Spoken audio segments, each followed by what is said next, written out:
Wow. Good morning. Hey, Lazy. Welcome in. I'm EP. Sarah Spunda, thank you for the 5 gifted church.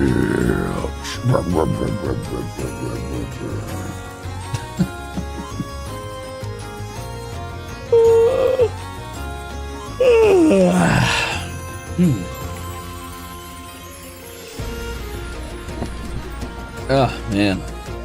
Anyway, hi, everybody. Hello. Hit you with sleep hammer, parries with awake lance. The awake lance is just a needle full of fucking, probably, I don't know, steroids or something. You don't want it. Don't be careful. It's a dangerous game.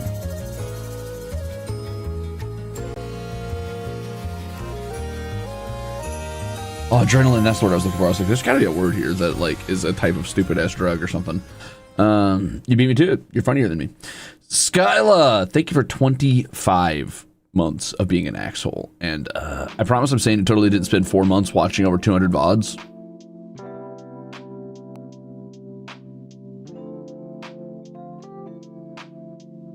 Yeah, that sounds like sane behavior to me. Good job. What, my VODs? What, who, my VODs? What could you possibly be catching up on? But also, congrats. I've always kind of wondered what that would look like to consume. Like, obviously, engaging with something like, you know, like a platform or a streamer in a long form over the course of years is probably different than condensing it all into a few days and having the totality of that person in front of you as if you have a pocket of their past and future just laying there. So I probably seem pretty weird to you, but anyway, hi, welcome. Mushroom King, thank you for 23 months of being an asshole. Good morning, hello. Hellion, thank you for 25 months of being an asshole. Wind chill -7. Damn. That's brutal. It is very cold, I understand. That winter storm is getting nasty. Be safe, be careful, and good luck. And thank you for 25 months. Mars, thank you for being a Rosada. And Pixie Punk, thank you for 20 exceptional months. And welcome back. Good morning. And good morning latte to you. I hope everybody has their lattes ready. This fireplace is not warm enough, dude. This place is made of mostly brick. It does not stay warm. There ain't no insulation in these walls. I'm kidding. These walls are like paper. They're like paper cardboard with like a thin layer of insulation in between. It's a nightmare. That fucking, that fire, that's for show. Amy says, I only have tea.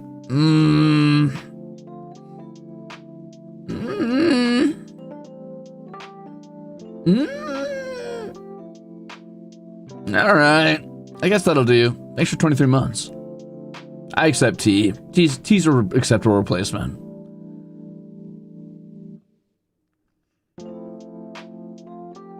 Mondonaire. Hello again. Good times on 4 months. Third of a year. That's crazy. Isn't that crazy? Isn't that crazy? Thank you kindly. And hi again. Hi again. Hey, this guy's EP. Happy 9 months. Thanks, Prince Whimsy. Thank you for 9 months. Also, you're EP. I'm not EP. You don't get to prescribe a feeling to me. That's fail RP. That's fail RP. That's bad DMing. That's bad DMing. You don't get to tell me I'm EP, all right? I'm EP. I've had a really weird last few hours, I guess, where like I barely slept. I got up because I thought I had to go to the dentist for a routine cleaning. Did not have to go to the dentist. I couldn't fall back asleep. I went and I got lunch. I went back to the wagon. I slept for like 3 hours. I got up and I streamed for like 9 hours. I slept for like 5 hours. And I'm up and I'm streaming again. I'm like, ah, shit. My whole life is streaming. I am becoming truly just, this is who I am. I am whoever I am when I'm in front of you guys, which is, you know, going to be great when I fucking deal with it in therapy or whatever. Sorry, I'm stirring my latte. My life is out of control. You know, sometimes I think about that shit. I'm like, what's gonna be like if I ever like go into a nursing home? Oh, that latte good. Oh, that latte warmed me up in my cold room.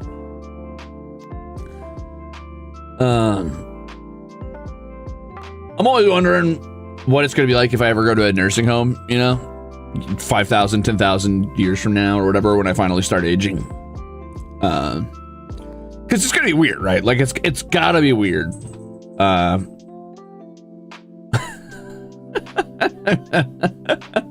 Those poor employees, man. I'd be like, okay, well, all right, mister. Let's get you back to your room. And I'll be like, what? Oh, you can just call me by my first name. It's fine. And they're like, okay, let's get you back to your room. Come on. I'll be like, I remember when I was an idol. And they're like, all right, let's go, Ruze. And I'll be like, what? How do you know that name? And they're like, what? Well, that's what you told us to call you. You told us to call you Ruze. Don't ever say that name. Don't say that name. The government will find me. You can't say that name. My NDA, my contract. And they'll be like, what? No, okay, all right, settle down, Mr. Ruze. Let's get you to your room. And I'll be like, oh no. And they'll get me there. And then they'll be like, what a weird, quirky old man. And then they'll go pull my fucking file or some shit. And they'll be like, hey man, here's like a fucking 6-year, 9-year, whatever wage gap where he didn't exist, but he was still making money. And he wouldn't go anywhere publicly or talk about what he did. And there's just like 2 or 3 records of him saying he's on an NDA. Wait a minute. Was this guy fucking special ops? And then they're gonna have a flashback to me like coming into the fucking, like talking to other old people. They'll be like, oh, yes, I remember my days when I was a bounty hunter. And they'll be like, holy shit, who was this guy? Holy shit, who was this guy? What did he do? Special forces, bounty hunter, signed in with the government, and if he ever tells anybody who he was, they'll hunt him down and kill him. They'll get him. The government has silenced him. He's sworn to secrecy forever.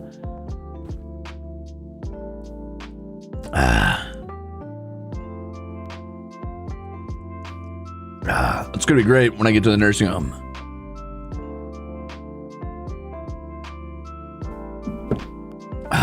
My poor nurse is gonna be like, holy fuck. People are just gonna assume and start saying thank you for your service. And I'll feel like I'll take that day. I'm not even gonna back down from that. And that might offend somebody here's in the armed forces. And they're like, excuse me? I'm not backing down from that, dude. As long as I thank you for your service, I'm like, hey, 6 years in the VTuber trenches, brother, no problem. I served my country. I served the anime nation, the Anna nation. You're gonna get a military discount, and I intend to. Sykes, thank you for 25 months of being an asshole. Okay, Grandpa, let's get you to bed. No problem. Thank you for your service. Thank you for the Crimzon. Hey, let's go. GT Roxy, good luck in Florida.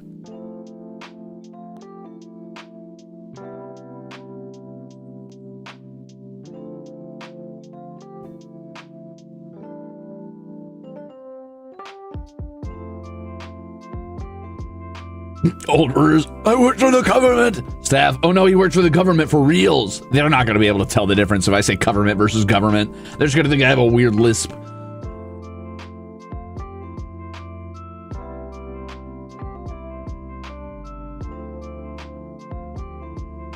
Oh, they're going to feed me tomato soup or some shit. I'll be like, oh, Crimzon. And I'm going to be like, I hate tomato soup. I'm going to sit there and stare at it sadly for like 15 minutes. And then I'll probably just, I don't know, eat it or whatever, because I'll be an old dude. Who cares? There's got to be better. You know, I was thinking about making soup on stream once. I was like, I should make a crim soup. That'd be cool. And I was like looking at all the recipes for like red soups, and almost all of them are like tomato soups. I was like, fuck, there's got to be a better red soup. And then there's a couple curries. I'm like, well, that's too spicy. But I think I could maybe make like a meat stew or something. That could work. I could do something like that. Bro, I hope I'm a really funny, quirked up old man. My dream for being an old dude is being like full Gandalf. You know what I'm talking about? Like I want like a full head of hair, like a big old fucking beard. I want to learn to grow facial hair one day. And I'm talking like a big beard, like a big old beard. I want like a wise man beard. Just another fan. Thank you for 10 months. Welcome back. You don't like tomatoes? I love tomatoes. I hate tomato soup. I like tomatoes. I don't like tomato soup. I think it's the hot tomatoes I don't like.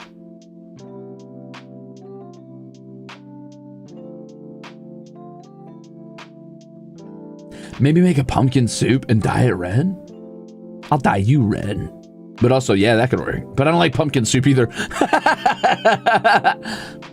Just dunk 20 bottles of A1 barbecue in a bowl and call it a day. Well, that ain't a Midwest breakfast. I don't know what is. You down at the barbecue and family. You don't want to. They dropped all the bratwurst down to the cage of the Great Danes, and you're like, oh, don't you worry, I got soup. And you dunk 20 bottles of A1 in it. Anyway,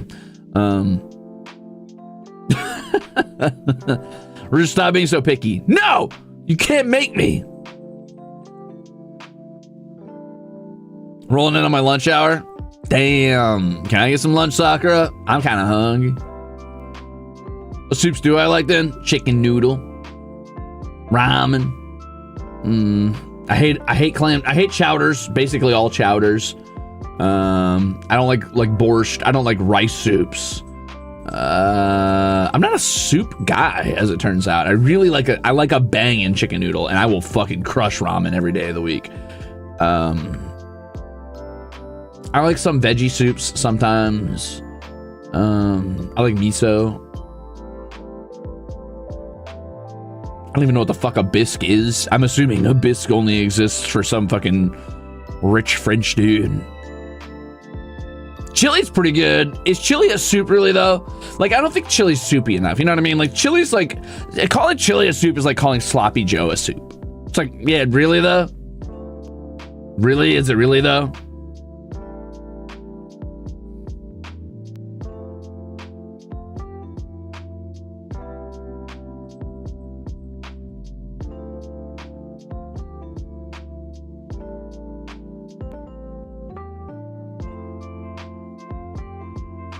Do you like bits in your soup? Isn't that just stew at that point? I do like a lot of bits in my soup, and that is a stew. I like stews more than I like soups, but I still like some soups. It's just got to be a soup base I enjoy, and that tends to be like a chicken or a veggie stock base. So that kind of excludes a lot of like tomato-based soups, which is a shame because that's a lot of soups. Oh, that's good. That's good, Latte. Oh, warm up my bones. My bones ache. Turn Bloodhoof. Young War Chief. Roll. Hey, I kind of fucking killed that actually.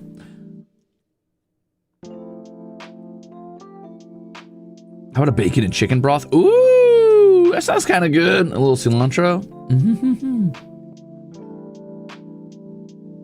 Bro, every time I say the word cilantro, I can't not hear that dude from Atlantis, Cookie. Cilantro.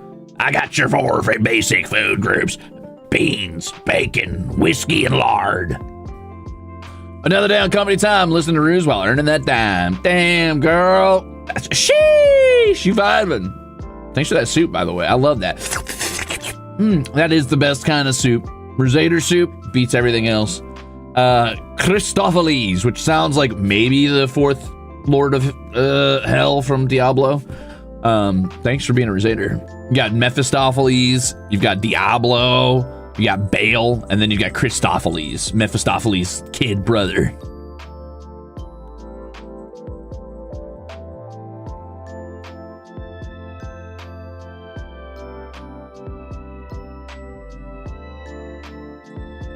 You're so picky. You don't. Oh, girl, if you think I'm picky now, this is me at my strongest. I'm being so fucking serious, Alicia. You think this is me being picky? There was a time.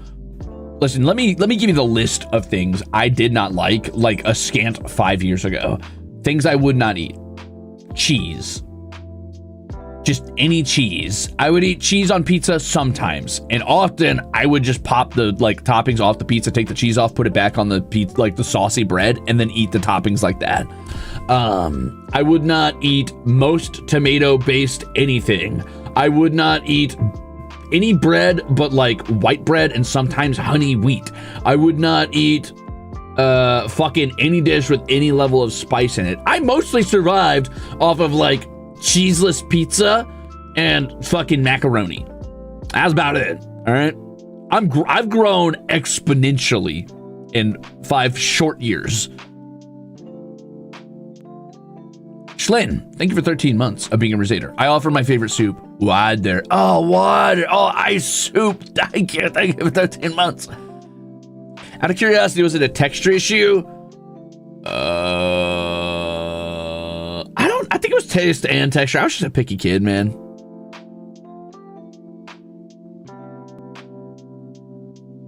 I hated the food pyramid. I hated basically all cheese. I hated a lot of breads. I hated things that were too sweet. I hated things that were too bitter. I hated things that were too spicy. I hated things that were too sour. I couldn't handle red peppers. You know what I mean? I couldn't handle bell peppers. I was like, oh, get that out of my food. I was proud of myself the day I was like, okay, onions are tolerable, I guess. To give you perspective on where my palate was at, it was when I went to college that I was finally okay, I guess I like onions, okay, sometimes, if they're mixed with a lot of other things and I can barely taste them.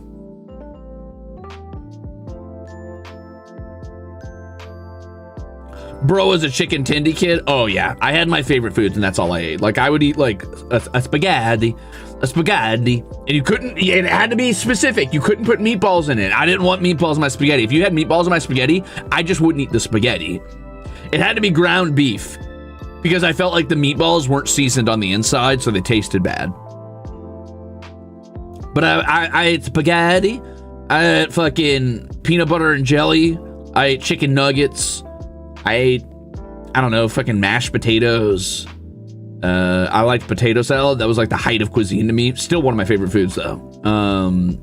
I would eat really not spicy chili.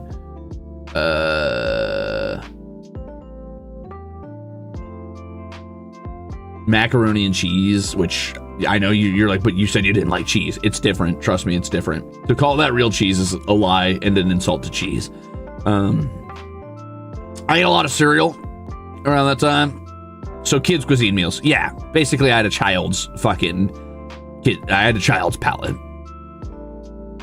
Kind of any type of potato. I would eat any potato. Oh, but I hated scallop potatoes. I kind of still hate scallop potatoes, I'll be honest with you. The one way I won't eat potatoes is scallop potatoes. I've come around to most types of potatoes because as a kid I was pretty picky about that too. I didn't like crinkle fries. I didn't like wedge fries. I didn't like potato casserole type stuff. I hated that. Certain types of baked potatoes I didn't like, depending on what you put in them. I hated sweet potatoes. I've gotten past all that, by the way. Bonch says, you're calling me out right now and I kinda hate that. Well, you gotta broaden your palate, Bonch. It's time. This is agonizing. You're welcome. Welcome to my stupid fucking baka life, dude. Welcome to my sick, twisted mind. You wouldn't survive a fucking second in the fucking Dashcon ball pit where they raised me. Pikachu, thank you for 25 months of being an asshole. I didn't know people dislike food because of texture until college. I dislike food for the taste. It was probably a little column A, a little column B for me.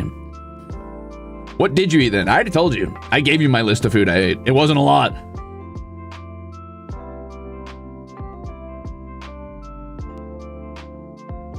Thanks, Pion Pion.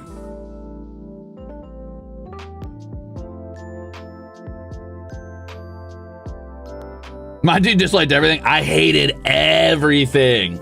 Everything. And it wasn't like I had the right to be picky, right? Because you would think coming from a poor household, you'd be like, well, Ruze, your parents made you eat. Yeah, dude. fucking poor white people food.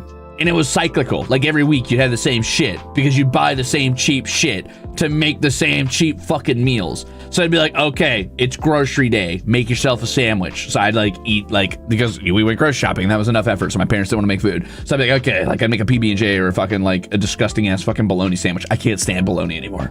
But I'd make a bologna and I'd eat that. And I couldn't stand mayonnaise either. So it's just bologna, right? Just bologna on bread.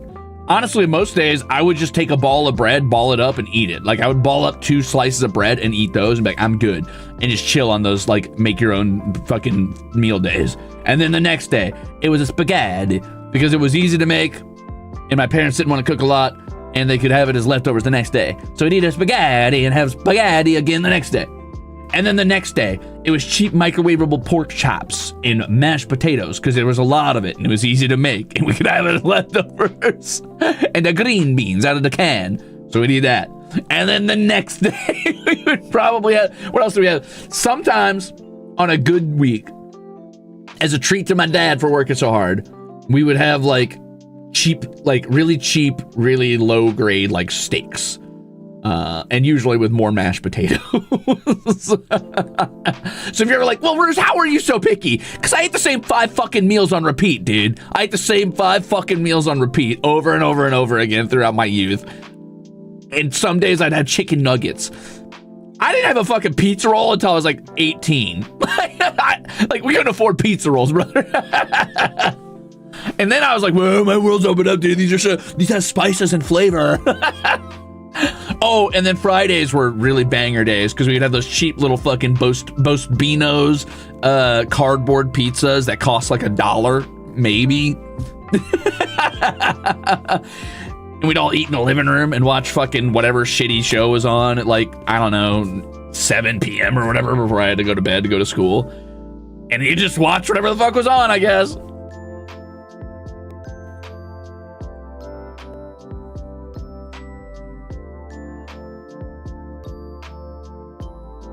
Oh, that's brutal, Bancha. I can't stand the taste of those anymore, man. I ate so many of them growing up.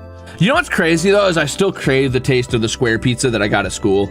If you were raised in, at least in America, you probably know the taste of this because, like, every school had this pizza for some reason. This was the one universal constant. I moved a lot as a kid, like, a lot. Like, before I was 15, I think I had moved, like, 17 times or some shit. Like, we were constantly moving around because we couldn't, like, fucking hold down a place or whatever. Just bad luck, -1 luck, plus sometimes just poverty issues.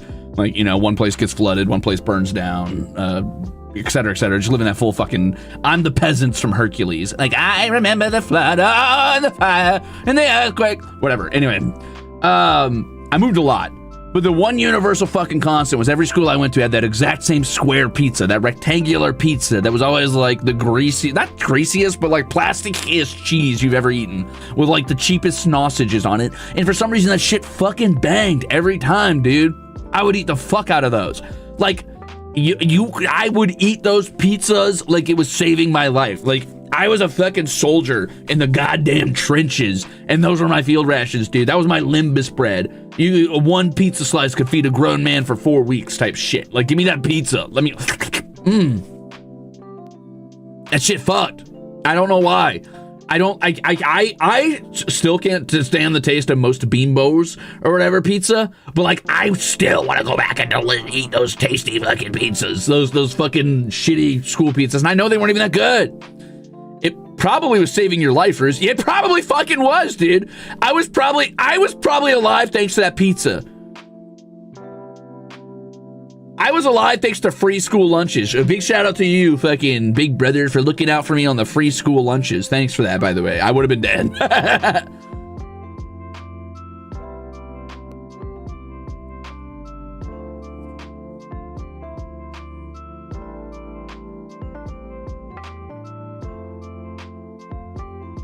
That 5 out of 10 school pizza just hits different. It hits like a fucking brick. It hits like somebody threw a flavor brick at my head, and it doesn't make any sense. So here's the thing. Here's a hot take about food. You might you might like, you might not like. I don't fucking care. My opinion on food is that food is entirely contextual. Food is entirely contextual. Uh-oh, hold on. I am getting internet problems. Wait a minute. That's that EU Zader time slot. It's always like this. Sorry, EU Zaders. You know it. If you know me as EU Ruze, you know me as like sort of in a weird like temporary metaphysical space where I blink in and out of existence once in a while. I just got to accept that. It's just who I am, all right? It's just the nursing home really fucking affecting your ability to watch me. Don't worry about it. Anyway, so food to me is completely contextual. And what I mean by that is food changes how good or how bad it is based on the situation you find yourself in, right? And I'm gonna say that some food isn't actually bad. You're just kind of entitled to the comfort of what you like. So like, for example, that shitty fucking school pizza, it ain't good. If you try to give me that school pizza and I got like $4 bajillion in my pocket and I can go wherever I want, I probably don't want that. That's probably bad. If you give Little Ruze that school pizza and I haven't eaten for like 4 days or some shit, or I'm hungry because I've been burning all my calories thinking so hard in fucking maths class, doing some quick maths, that shit's gonna hit like I'm like, oh, like the nectar of the gods.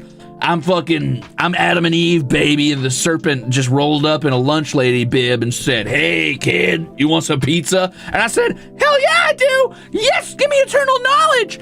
And they said, hey, God's gonna cast you out of heaven or whatever, and you're gonna know eternal sin. And I'm like, I don't give a fuck. Let me get a bite of that. And I do, and it's so fucking good. It's so fucking good. That plastic pizza tastes like Elysium. The golden fucking promise of the Godlands right there in my mouth, right on my taste buds. Fuck yeah, brother.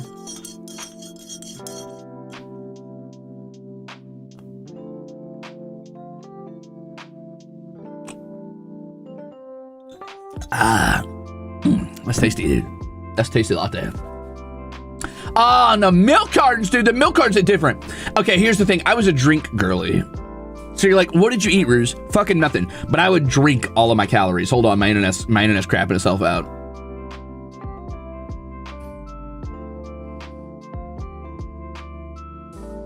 ISP can't silence me. I'm right though. I'm right. So anyway, my thesis, my game theory or whatever is that food is entirely contextual and food tastes better or worse depending on circumstance. And 100%. Just ignore the choppy frames. If my voice is fine, then we're fine. This is a yapping stream. It ain't about what I look like. Stop looking at me. Look into the real me. Look past my skin. Look into my soul. We're having a real fucking genuine connection, and all you can think about is whether or not my body is turning into fractals. Like, let me fractal with you, brother. You and I are transcending this mortal plane. You and I are going on a fucking, like, drug-induced haze trip where our souls bond for a moment. Just let it be. Let it be what it is. This is a podcast now, exactly. Who up fractal in a mortal shell so their soul can bond on a third plane or some shit? Me. Fourth plane, whatever, it's fine.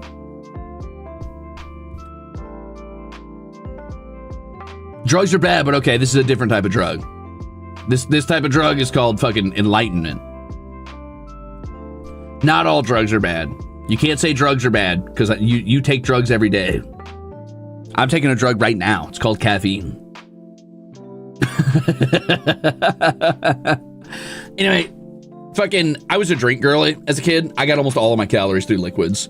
And it pissed my parents off. The amount of times I'd be fucking sipping on a fucking delicious purple drink before dinner, and they'd be like, Ruze, stop drinking all that fucking Kool-Aid. And I'm like, no, this is good. I'd be drinking some fucking tea. They'd be like, stop drinking all that sweet tea. I'm like, no, it's good. Like, why do you always gotta piss? 'Cause I'm drinking all the liquids, okay? I'm drinking my body weight in liquids per day. And I would just drink all that shit up. And then I'd get to dinner, and they'd be like, why aren't you hungry? I'm like, I don't know. I'm just not. I'm just not. And I'd eat like a quarter of my dinner, and they'd be like, you have to finish your fucking food. So I'd sit there for 4 hours, slowly chewing on my food, waiting for my liquids to digest so I could run and pee and then come back and then try to finish my cold food. I'd never eat my fucking meals. It didn't help that I was an insanely slow chewer too. I know I've talked about this before, so I won't stick on this topic for too long about chewing. But man, I would chew things down to a fine mist. I mean, like, this shit was finer than, like, blood bag humans in an anime or a superhero film, right? Like, I would chew this down until it became less than paste. I could not swallow and I'm not exaggerating, you could not get me to, I would choke on a pea. If you gave me a single green pea, I would choke on that if I didn't chew it first. That's where I was at. I could not take pills without vomiting. Any pill, no matter how small, because I was convinced it would kill me. So I had to chew things down to like this. Sorry, hold on. I really crapped out there. I actually disappeared. Anyway, so I had to chew things down to like the finest form. So it took me like an hour, 2 hours, 3 hours to eat meals that took people like 20 minutes. Just slowly chewing on this shit. And I'm already full because I'm full of liquids, dude. Anyway, I got past that. It took me way too long, way too long to get past that. Like an embarrassingly long time, like well into adulthood before I like could just actually eat food normally and at a relatively normal pace. But anyway, I was constantly filling up on drinks, so I was never hungry. I was just never hungry because I was always drinking liquids, dude. That's all I did. So that's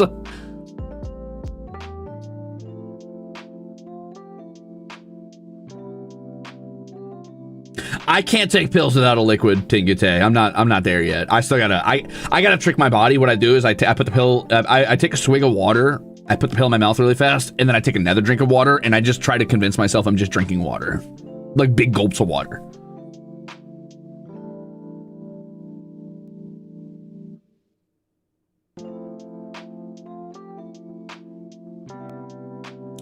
I think my problem was people were just giving me the wrong advice my whole life. Like the liquid thing saved my ass on taking pills. Because for the longest time, my parents would just be like, just put the pill on the back of your tongue and then drink something and it'll just slide down. It's like, nah, dude, I'm hyper conscious of it on the back of my tongue. It feels like somebody's got like their whole fist in my fucking mouth grabbing my goddamn tonsils if I put it on the back of my tongue. Like, I'm freaked out. That's like saying, like, you may as well have told me take a tarantula and put it in your throat. You're fine.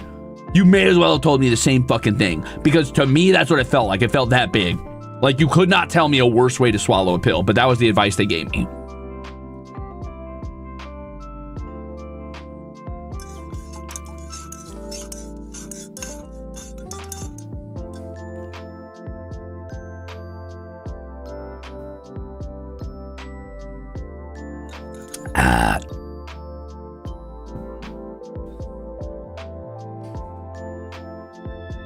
Yeah, and some pills will stick to your mouth, dude. Crazy. If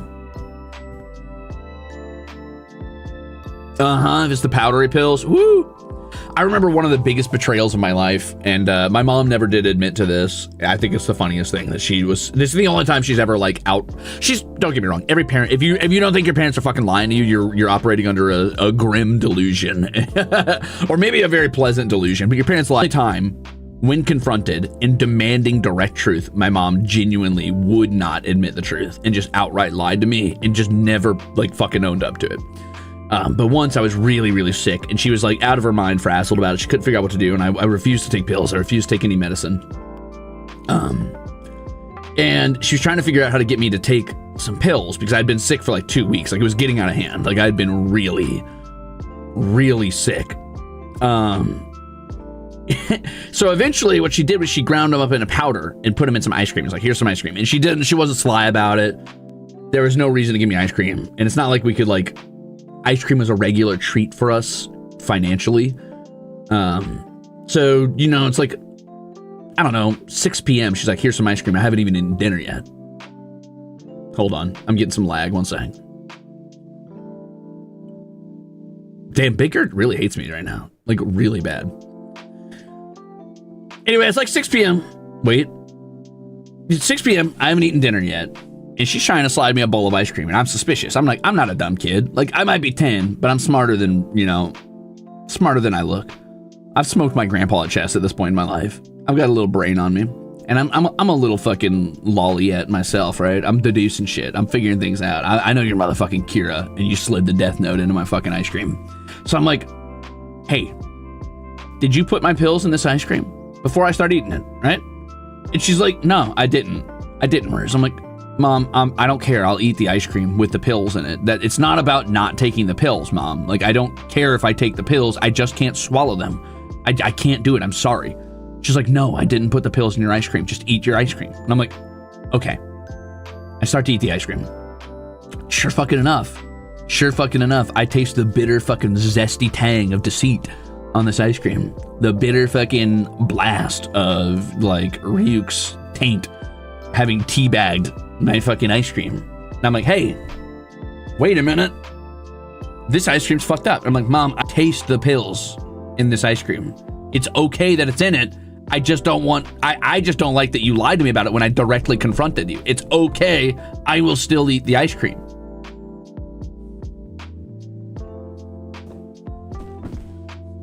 Hold on. Big Gert's trying to get me. Big Gert's trying to get me mid-story.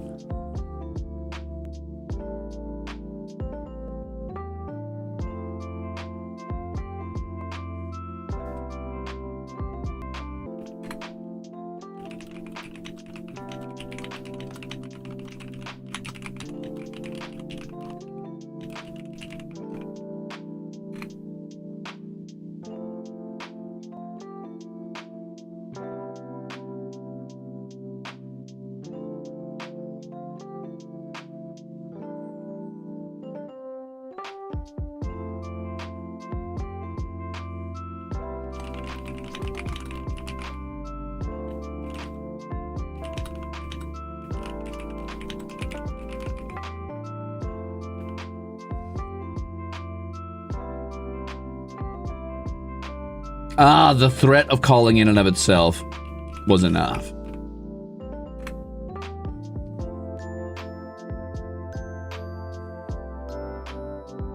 Good Lord, it is all over the place. It's up, down, up, down, up, down, up, down, up, down, up, down, up, down, up, down, up, down, up, down, up, down. I'm like 95% sure they've got to be building some sort of AI data center near me. There's no fucking shot, dude. This shit has been crazy lately. It's gotten only worse.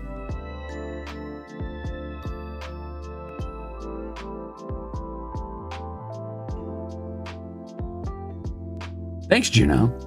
Here's your ASMR hour. All right, anyway, fuck it. I don't care. I'm going to finish my story.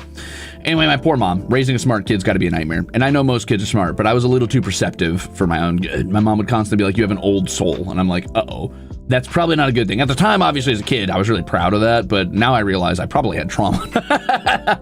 Anyway, so finishing the story, I tasted the bitter tang of deceit on my delicious iced cream. And after I finished my ice cream, because at this point it wasn't worth arguing with her, I was like, okay, so that had the pills in it. And it's done, and now I've eaten them, so you have no reason to lie to me. Did it have the pills in it? And she insisted it didn't, and that she wouldn't lie to me about that. Insisted. I was like, Mom, the pills were in there. Yes, they were. And then I confronted her about it later.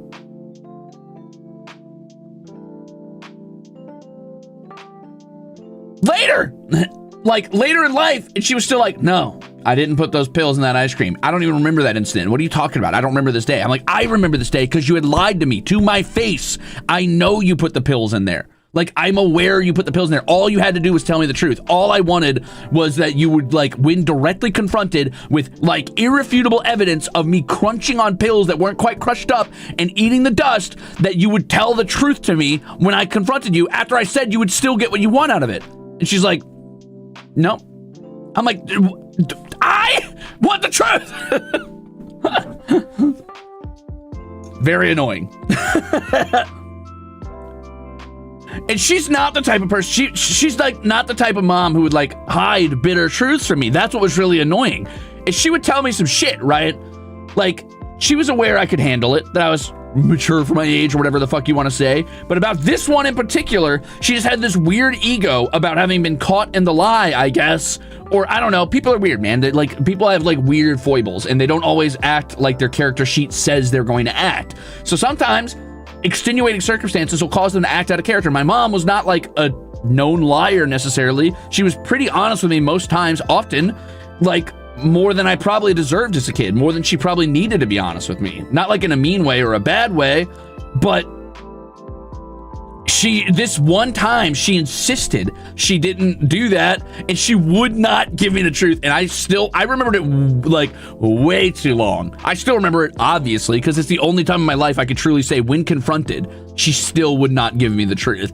And she insisted until the day she passed that was not true until, I don't know, within like the last year or two of her being around, she finally was like, yes, I did. Why do you care so much? Like, why do you remember this? I barely remember that incident. I guess I did it if you say I did it, but I don't really remember that. I'm like, no, we're not doing the maybe I did, maybe I didn't. I don't remember that parent thing. Yes, you did. She's like, well, why does it matter? I'm like, because you lied to my face. You lied to my face.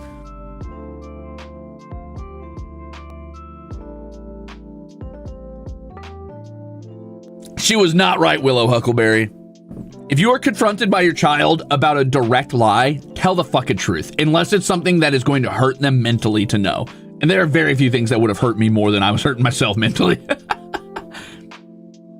Of course I knew she loved me, and I understood why she did it. It wasn't about that. We're not discussing the fucking like, but what about isms? Like, yeah, I know she loved me, and I know it was to help me. It was the lie to my face that annoyed me.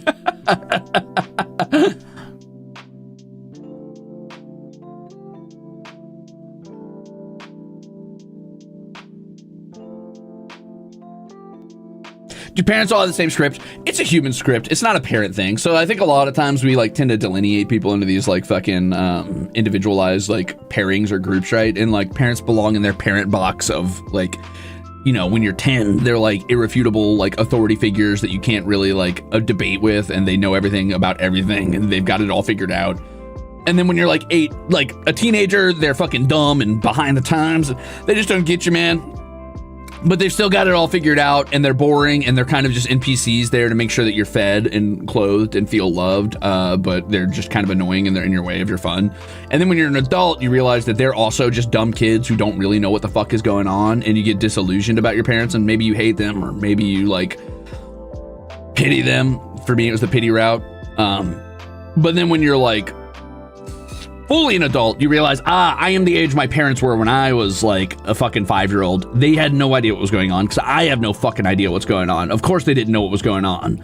So it's not that parents had the same script. It's that most parents, when you're remembering like being a child, like truly like a kid, they were kids too. They were kids dealing with kids. They didn't know how to fucking like raise you right. And a lot of parents had kids young. Like my parents had me real young, like real young. I couldn't have been raising a kid at their age. There's no fucking shot, dude. I mean, no way. I couldn't be raising a kid right now. No fucking way, dude. Like, yeah, I could.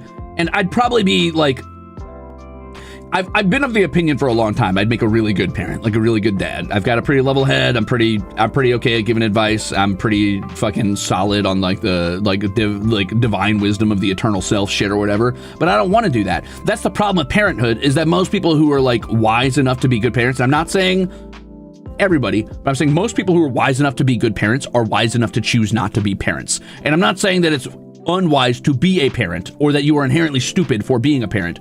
I'm saying that many people will choose not to be a parent because they are afraid of the responsibility that entails and the true sacrifice that requires of your life. Because if I was a parent, that's it, dude. I'm locked in. That's my whole life now. Like, it ain't about you guys anymore. It ain't about me. Like, my life is dedicated to making sure this little fucking creature is relatively comfortable. Like, that's my Pollux now. Like, that is it, is making sure this kid's okay. And like, I don't want to do that. I'm still my own person. I've still got my own story to tell and my own life to live. And as a parent, you should still have your own story and your own life to tell, or your own life to live. Don't get me wrong. You should do that. And you should focus on you time and have a good time and live your life still. But I know who I am as a person, and I have probably at least a little bit of a martyr complex and a little bit of a savior complex. And I guarantee my every day, all day would be focused on that fucking kid. So I don't want to do that. Also, I'm still a kid myself in the sense that I don't know what I'm doing, dude. I'm not in a stable position to be a parent. I'm not ready to like live that life. And my parents weren't ready for it either, and they should not have been put in that position. I pity my parents every day. Every day, I'm like, that sucks, man. I'm sorry you had me. Not because I'm sorry I'm alive, but I'm sorry that that's what like your young 20s were. Like that sucks.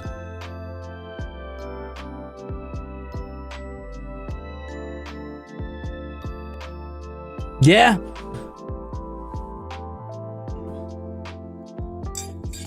I'm cool living as a cool uncle, though. I fuck with that. I vibe with that. Ooh, 17. Oh, yikes.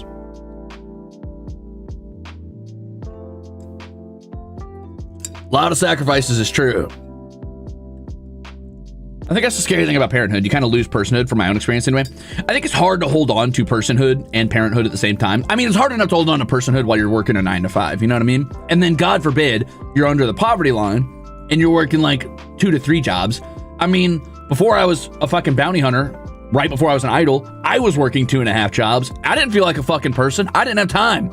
And then tack onto that taking care of a kid when you're at home, and you got to give that kid the time of day, you know, like it's still a little person. Like that's not an NPC in your life. Like that's a person. You got to give that kid the time of day. So that's kind of your whole day. That's it. You work, you come home, you interact with your kid, you sleep. That's a nightmare.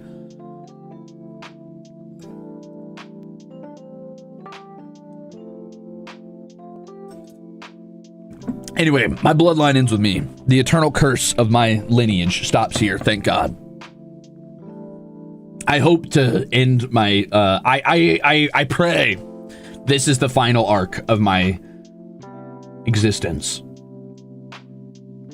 I've got a very secret, very rare last name that I've never heard ever again other than my direct family, and I don't think my older sister ever plans on having kids, and my little brother might, but right now it's looking kind of iffy because he doesn't really like the idea. He kind of hates kids, understandably. I also can't stand kids most times. And I know that's directly contradictory to me being like, I'd be a good parent, but it's different when they're your kids. So I hear anyway. Also, I have a lot of patience for children. I just don't want that responsibility on me. So really, that's kind of the only options for my direct lineage to continue, and I hope it doesn't. I hope the curse ends with me, because my family is cursed. I'm 100% sure of it. I was talking to my little brother the other day, actually, and he was talking about our curse. He said, Ruze, you know the curse? And I was like, what? He's like, yeah, you know, the curse, like last name curse. I'm like, I guess, yeah. He's like, the one where, like, if we don't do good things and we ever make a selfish decision, ever, even in the most minor of circumstances, then we will immediately be punished 12-fold for it, even if it was something that could never be proven. Like, God will just strike us down with, like, 12 times the bad luck if we so much as, like, pick a penny up off the ground and don't look for who owns it. I'm like, oh, yeah. No, that's called a guilt complex. It's just that we were born hyper-focused on the guilt of anything we've ever done wrong, you and I. And he's like, oh. He's like, I think we're cursed. I'm like, well, we probably are cursed, yes. I mean, we've got really, really bad luck. I'm like, which sucks. But anyway, I'm like, yeah, that ends here. I will never have kids, and that curse ends hopefully with me. I will be the last bearer of the curse if I can help it, or hopefully I go first and my little brother will be the last bearer of the curse and it's over there. And I know what you're thinking. Well, Ruze, doesn't your sister have a kid? That's my half sister, and not on my dad's side, so doesn't technically bear the same lineage. So we're safe. The curse ends here. It's almost done. It's almost done.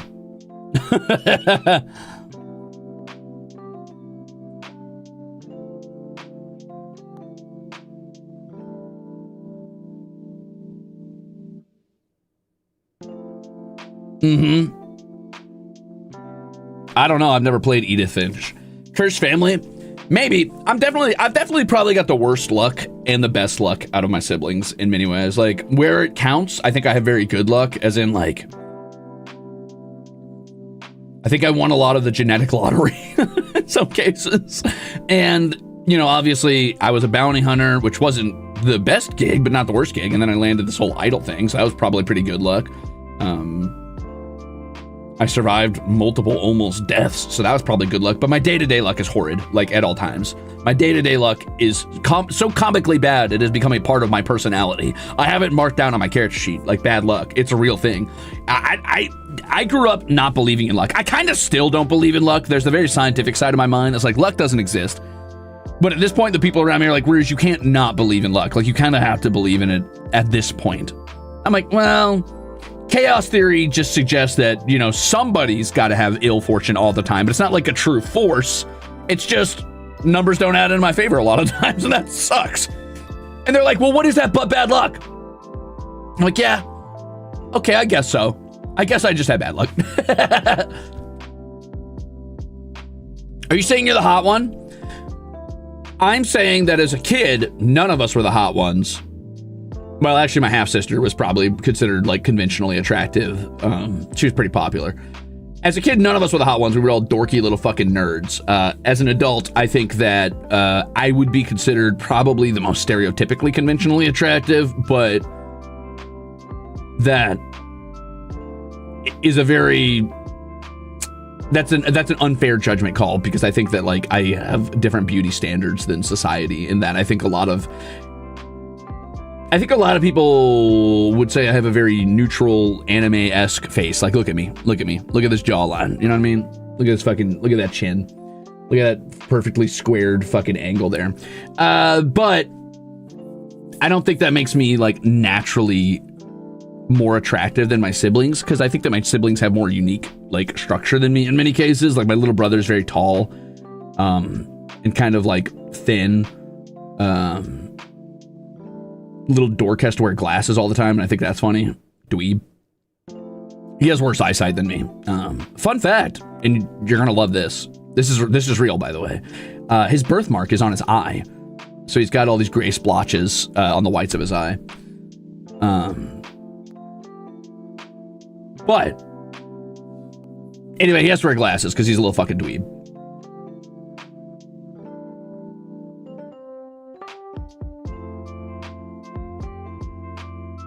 Taller than he can't see? Wow, that's hot. Yeah, he's a little bit taller than me. He's like a little thinner than me, but it's kind of weird, right? Because like he grew up very thin. He bulked out quite a bit because he goes to the gym. So now he's a little bit thicker than me, but for the longest time.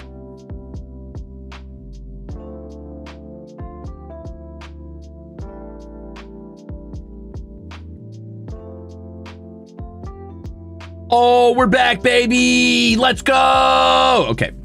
Sorry about that. Yeah, Neko Arts, thank you for the soup. I saw a different video about different types of ikemen being compared to sauces in Japan. What kind of ikemen are you? I'm not an ikemen. Because I don't know. I didn't know there was different types. I thought there was just one thing was ikemen. I'm the feral one. What's the feral ikemen? That's me. That's me, baby. Peon, thank you for 20 months. Made it to 2 whole goose eggs now. That's a big 20. That's 2 big goose eggs. You've been working yourself to death. And oh, I guess we lost him to the void. Thanks for 20 months, Peon thingy.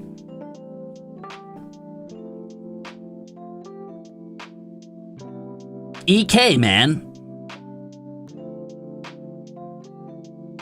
Anyway, so to cut a long description short, my little brother is a little bulkier than me and just a little taller than me, and he's got like fine dark hair. Which, okay, I'm going to say something. I think I've said this before. I don't know if I've said this before, but at the risk of having not said this before, I'm going to preface this with I do not agree with this statement anymore, but you have to understand where I came from. Oh, I hate having to I hate having to upfront a statement like that. You know what? I'm just gonna fucking say it. I don't care. I don't agree with this, but my family jokingly would be like, "Who did my stepmom cheat on my dad with? He doesn't look like the rest of us. That's our little Asian baby." And that's not okay, and I don't think that's okay. But because he always had really dark eyes because of the birthmark on his eye, he had like almost jet black eyes, and he's always had slightly more hooded eyes than the rest of us, and he has fine dark hair. So my family would just say horrible, say that, and it was horrible. But at the time, it was like, haha, very funny.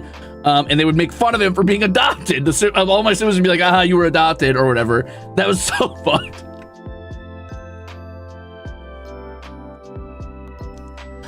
So yeah, the poor little dude grew up with a real complex.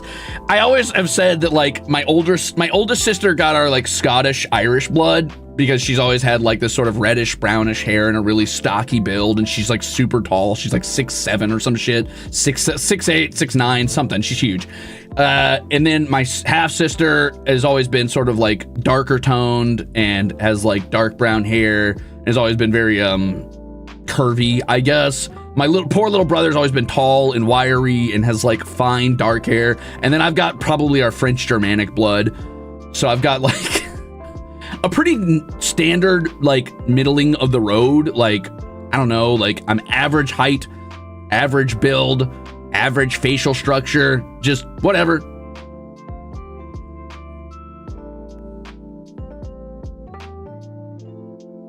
You would, Schlin. You would have a lot of complexes. My little brother still like harasses me about giving him a guilt complex. Because I used to bully him all the time. When I wanted something, I'd be like, if you don't get me that thing, I'm not going to love you anymore.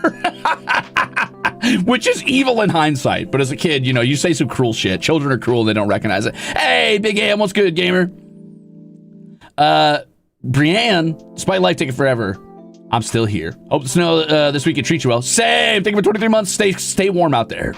Older brother moment. Yeah, older brother duties. It's true.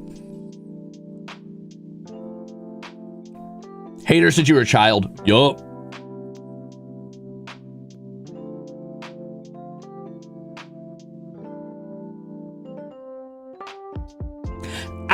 Okay, now listen. In my defense, I am my little brother's favorite sibling. All right? I might have been a bit of a bully, but I was not ever a physical bully. And our older sisters physically bullied us all the time.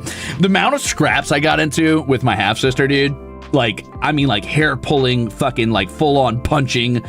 At one point, she fucking threw a brick on my head. She sent me into an asthma attack. She almost got me drowned once. My half-sister, man, she would throw hands. And my oldest sister, she wouldn't even fucking fight you fair. She was so tall, she was tall from like a kid's age, and we've talked about this before, but she would just pick you up by your throat. Like, she would literally just grab you one-handed, lift you up, and put you on the wall.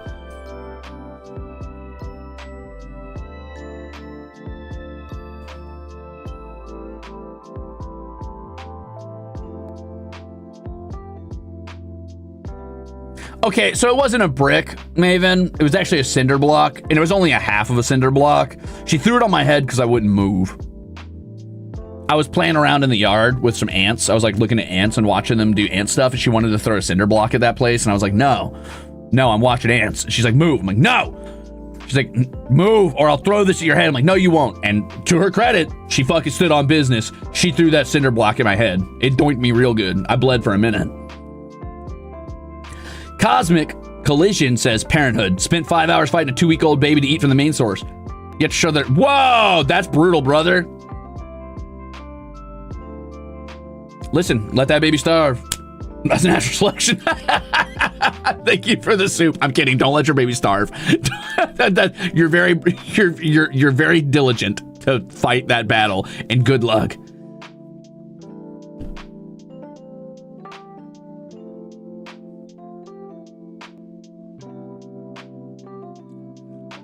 Siggy, we fought a lot because we had a lot of differences of opinion about the world and about how to handle things. And part of that is because I was an ornery piece of shit kid who thought I was smarter than everybody around me. And in my defense, I fucking was. I still haven't been proven wrong. So I was. But my older sister, my half-sister, you know, she was very bullheaded. She's always been very, very, very, she sticks to her guns no matter what. She stands on business, and that doesn't stop. She's always had a very active sort of like, so both of us are very determined. Hers is active determination, and mine is passive determination, which is to say that like she is going to get something done, and she will pursue it whether you like it or not. And even if it's a bad idea and you tell her why it's a bad idea, she's going to do it anyway. She does a lot of really stupid shit all the time, very bullheaded. And even when she seeks your advice or the advice of someone a little wiser than her, she almost always disregards it and does the thing anyway. On the other hand, I'm very passively determined, which is to say, I can probably bear the brunt of any like annoyance or struggle or harassment, and I will fucking deal with it because I just will not be moved, probably because of ego. So, for example, the brick thing. I didn't want to be moved because I was busy looking at those ants. All I had to do was step a meter or two to the left and just watch the ants, and she could have thrown her fucking cinder block, but I was passively stubborn about it because I'm a stubborn little asshole, and I was so convinced in the safety of the social agreement that you can't hurt me that I imagined in my head I had a fucking like bulletproof vest on, the same way a goddamn pedestrian imagines that when they're walking on the street, right? And they ignore a car. They don't look both ways. It's the same mentality of someone who's like, I'm fine. Pedestrians have the right of way. And they don't think about the reality of that is a social construct, brother. If that car hits you, it doesn't care about the social agreement. You will still break all your bones. And I was like, whatever. She's not going to throw this. It's less that I'm a tank build and more that I'm like, I've outplayed you, I'm smarter than you build, and when that doesn't work, it doesn't fucking work. Same with like my oldest sister, right? I remember distinctly, we got in a fight once, and we were fighting while we were brushing our teeth, and I think I ran into the bathroom to brush my teeth first, and she was mad, and she told me to get out so she could brush her teeth, and I told her no, and she got really mad. We argued back and forth for a minute, and then she grabbed me by my throat and pinned me up against the wall, as you do. So she held me there with one hand, and she... I remember this distinctly because it played out like a fucking movie. And I mean, I'm holding on with both hands, right, to her arm, trying to prop myself up so I can breathe. And I'm turning red, probably. I'm kicking with both my legs. And she's like, you got anything else to say, smart ass? And I remember distinctly, I was like, yeah, I do. And I think I called her, I think I was like, yeah, I do, dumbass. And I'm dying. I say this through choked, like barely breathing. I'm like, yeah, I do, dumbass. The rage on her fucking face as she's like, I know she contemplated fucking just squeezing my neck, my ratty little ringed scrawny neck at that point. But I just had to get in the last fucking word because I just can't let it go. I couldn't let it go. I was like, I literally contemplated in my head. I did the quick maths. Am I willing to die for this? And I'm like, yes, I am willing to die to get the last word in. But in the back of my head, I had this like, she won't kill me. The parents would kill her. I'll be all right.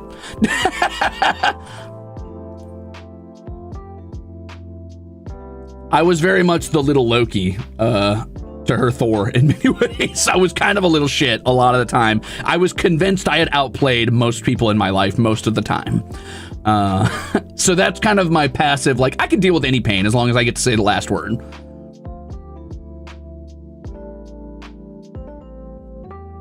I was the ultimate youngest child until my little brother was born, and then I was the ultimate middle child for sure. How are you all even still talking to each other after a childhood like that? I don't know, dude. I'm gonna be honest, our parents weren't the most present, so we kind of all, in a way, raised each other in a really scrappy way, so I think we just forged strong bonds, most of us. I mean, obviously we've had our issues, and like, I'm not gonna say we're like the closest siblings in the universe or anything, like, but, you know, whatever. We still love each other, I think, arguably. I mean, I was still tied at my older sister's hip, like, all the time. Like, I went with her to her friends' houses and stuff, and I hung out with her friend groups, and we both liked the same games and the same card games and the same, like, shows and shit. We were tied at the hip. We just argued.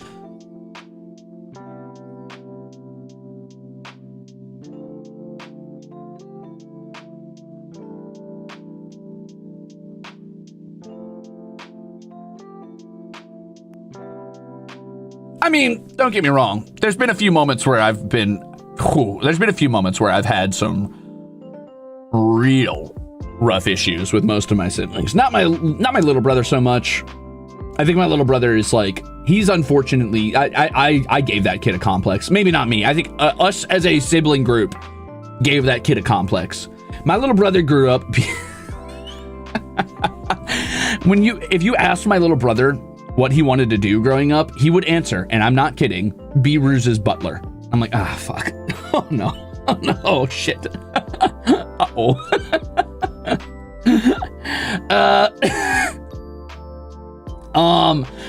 Anyway, he grew up very much in this mindset of like, not subservience so much as I think I think he finds fulfillment in service a lot of the time. Like, he considered joining the military, I think, for a little bit. He tends to be very much the type of person who, much like my father, and he probably took this from my father, will jump through any hoop to help somebody with anything if they're in need. Like, he'll like drive 4 hours, 5 hours to go help someone move out of their house type of shit.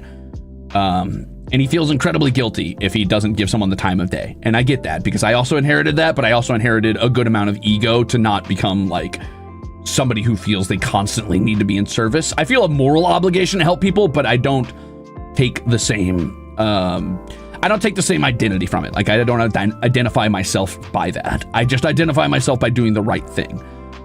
Where I think he feels a certain level of his identity is wrapped up in the idea of some level of service to his friends or to his family.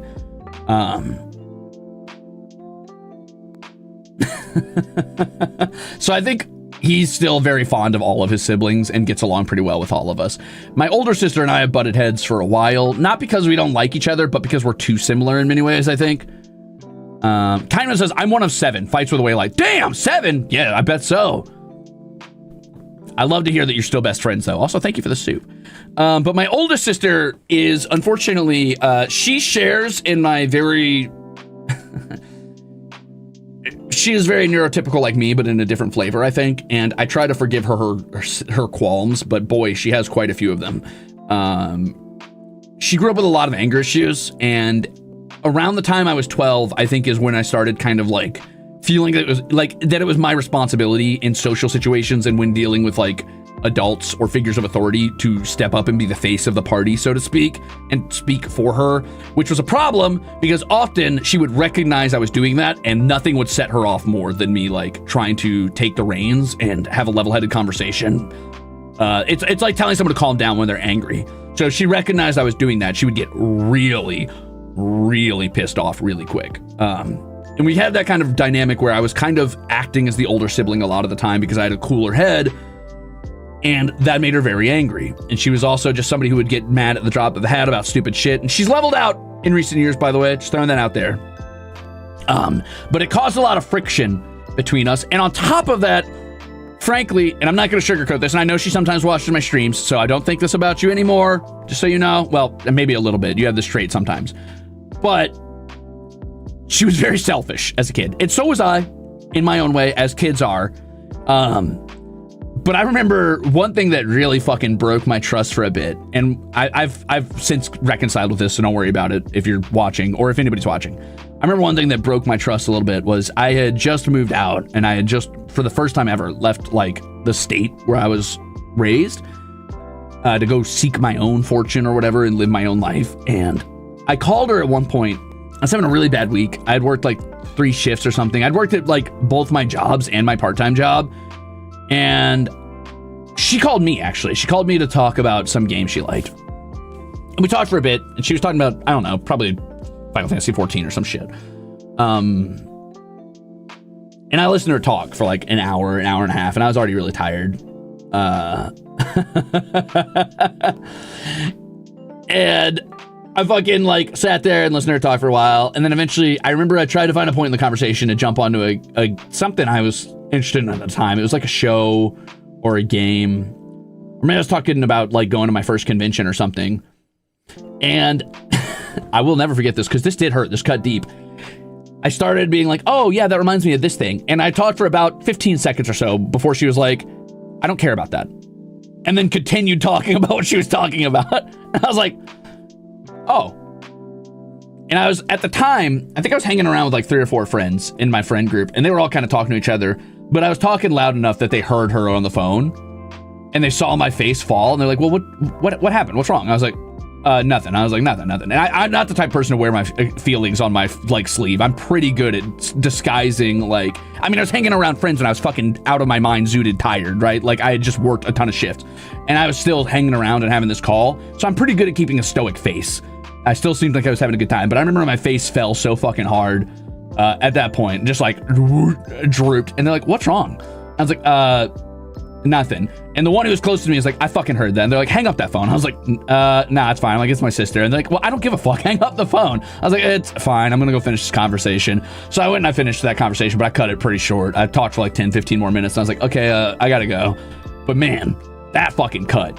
But she was always the type of person who would just outright tell you she was not interested. Like would just cut to the chase. Be like, I don't give a fuck about that. But I remember that fucking, I've never been so crestfallen in our relationship. And for a while there, that cut me pretty hard. But I think that since then I've kind of reconciled that too. I think we're still pretty fucking close, honestly.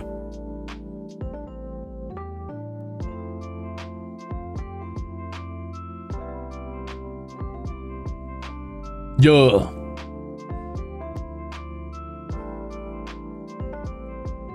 So that was a weird conversation. Anyway, we got way off on the fucking rocks there about my siblings. But I mean, my siblings were a big part of growing up, so that makes sense.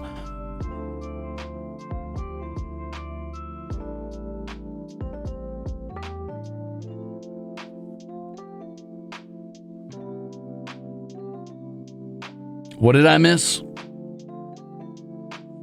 Whoa. Whoa. Whoa. Oh, okay, never mind.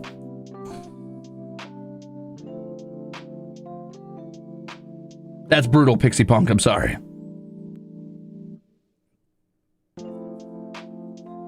You get past it, usually, unless they keep being a dick, then maybe you don't. What happened? Did I miss something? Sorry, Utopia, if I missed something. My bad.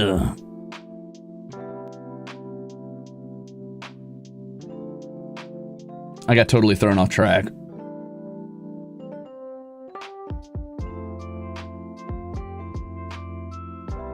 What? Anyway, whatever. So yeah, that's my siblings. You just avoid them until they even out in middle age. Yeah. Yeah. Yeah.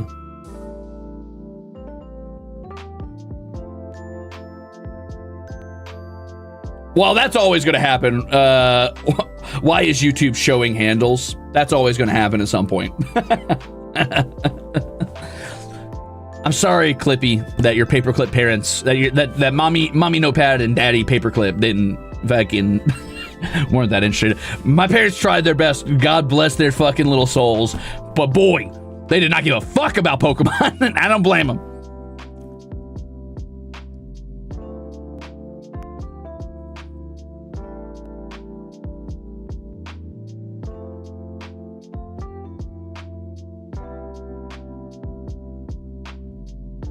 Ooh, I hate that, Olive. I hate that. I hate that. I hate that. I hate that. I hate it. I hate it. I hate it. I can't stand when people do that. I can't stand when people do that. I can't stand it.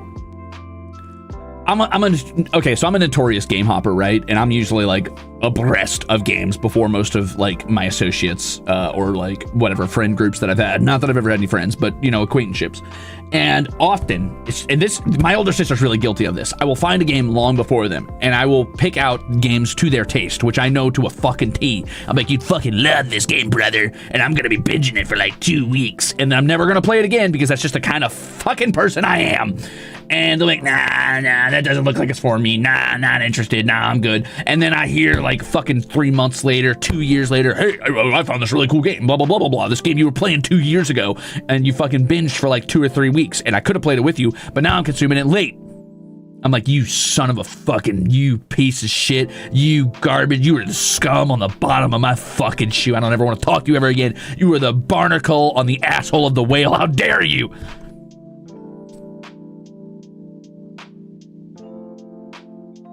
Pisses me off.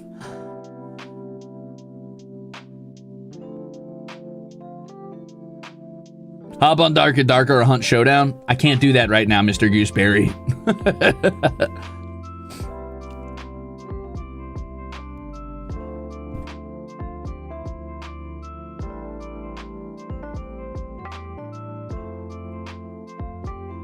Alien State? No! Sorry, Seraphim, that's brutal.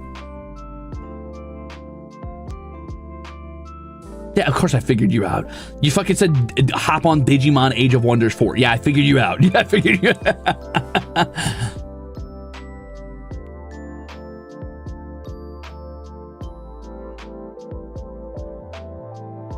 So many times I found a new thing and I'm looking at characters and I realize I've seen it in a meme or a tweet sent by a friend like half a year ago. Sorry, Servaday, when I fucking get you, dude.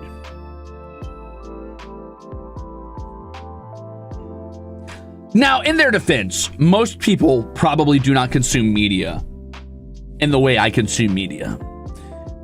Like, most people probably don't sit there and be like, I'm gonna play this game for fucking 48 hours straight, and then I'm gonna play nothing but this game for like 3 weeks, and then I'm never gonna play it ever again. Or maybe they do, I don't fucking know. Maybe that is the normal way to consume media, but it's how I consume media. So when people get to it late, I'm sad because I'm like, well, I don't want to play that anymore. I've consumed everything there is to consume in that. I'm done. I am fucking Azathoth at the center of the universe, and when I awaken, I will slurp up all the fucking delicious serotonin yummies. And when I'm done eating it, I'm done fucking eating it. It doesn't exist to me anymore. I'm gone. I'm done.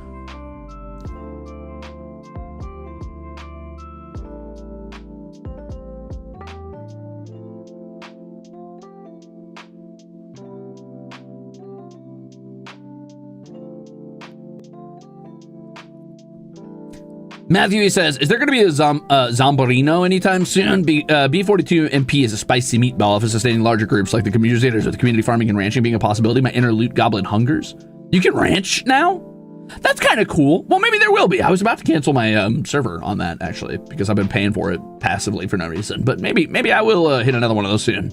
Thanks for 9 months. Thanks for the heads up, Matthew.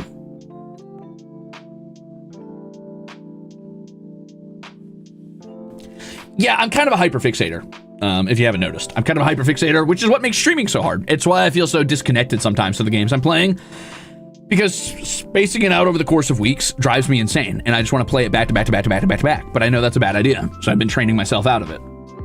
But now, this year, I'm probably going to do full weeks of a game, because I want to consume content the way I want to consume content. And also, it's a good way to get through games quickly. What? No way!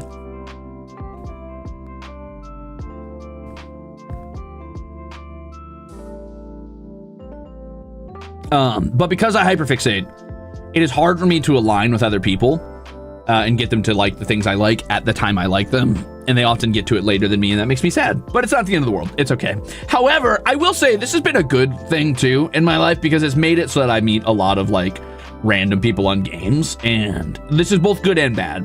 It makes it so that my friendship style, I think, has grown very internet-based and early internet-based at that. So I'm used to having friends condensed into the individual hobbies that they belong in my mind, and that's where I interact with them. And it's made me very good at, like, making new friends. I say friends, I mean acquaintances.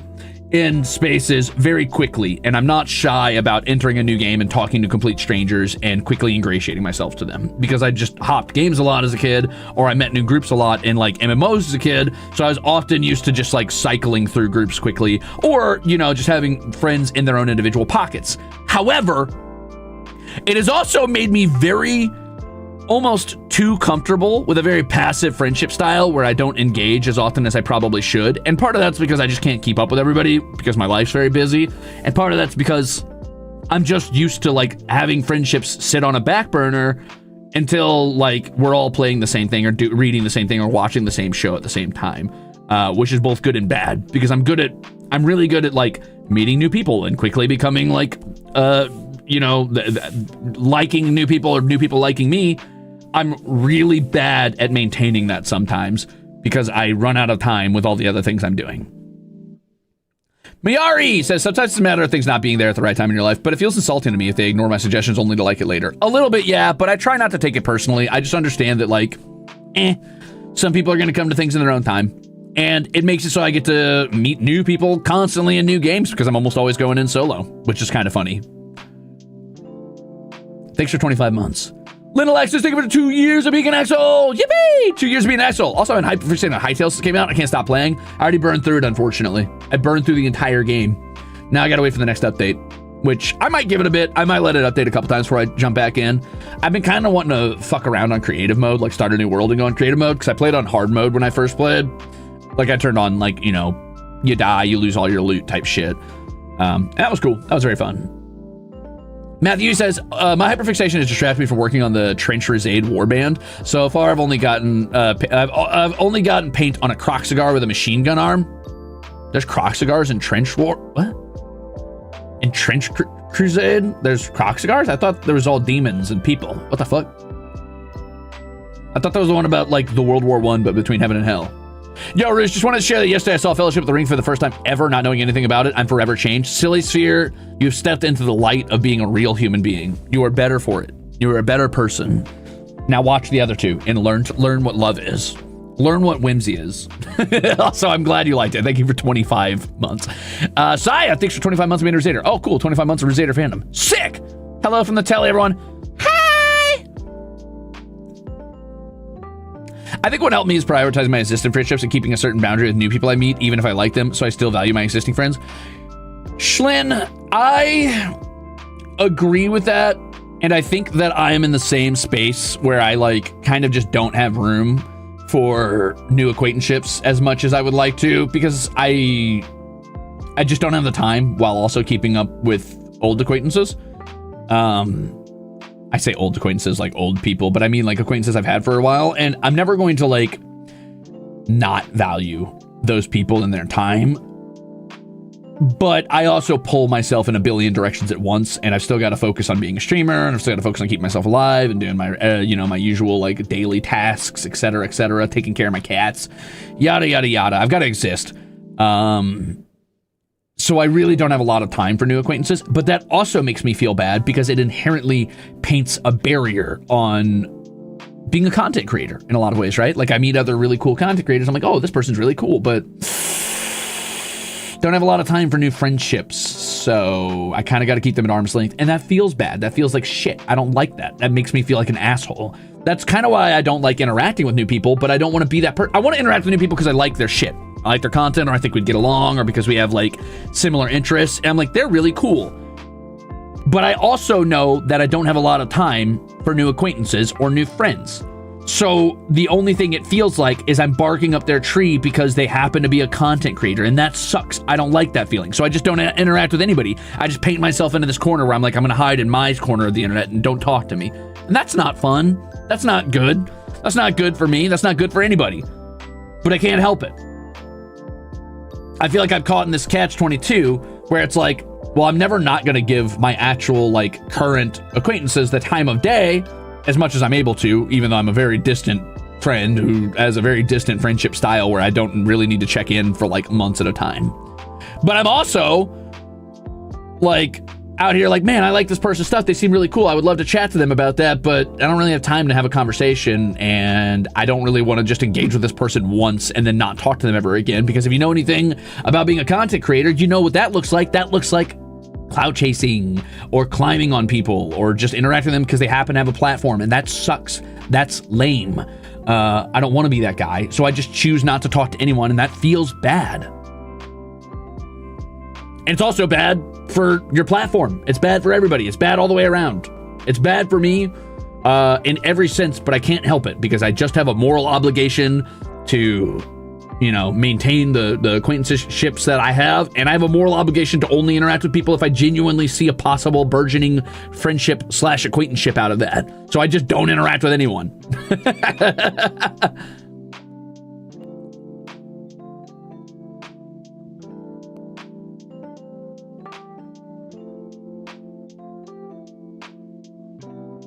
It is quite the paradox.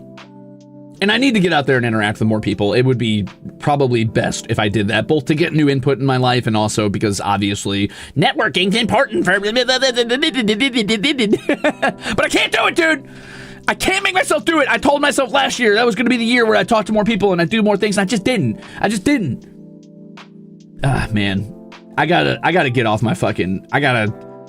I gotta stop worried about how people perceive me and how I approach people. I gotta just be like, hey, what's up, brother? I like your cut.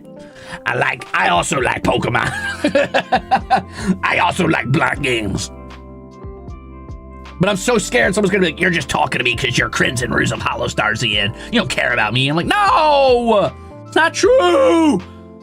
Matthew says, technically there are no lizardmen in Trench Crusade, but the Americas are a mystery in setting. My dumb idea is that it's alien Aztec lizard mercs hunting people. I fucking love that idea. That's crazy cool. Just do it, brother. It's hard!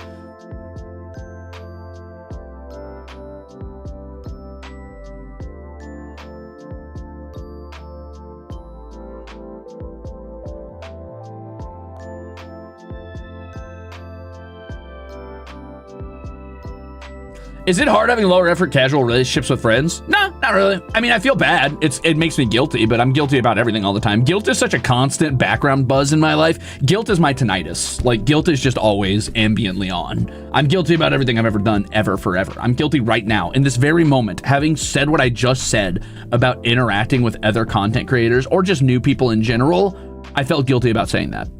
I'm like, I shouldn't have told them that. I shouldn't have said that at all. So yeah, no, it makes me feel guilty that I don't interact with my acquaintances as much as I should, because some of them I'm sure are more active, like you know, maintenance type friendships who would like to have more conversations. But I'm also just used to ambient guilt all the time now, so I kind of just tank it, I guess, which sucks. But it is what it is.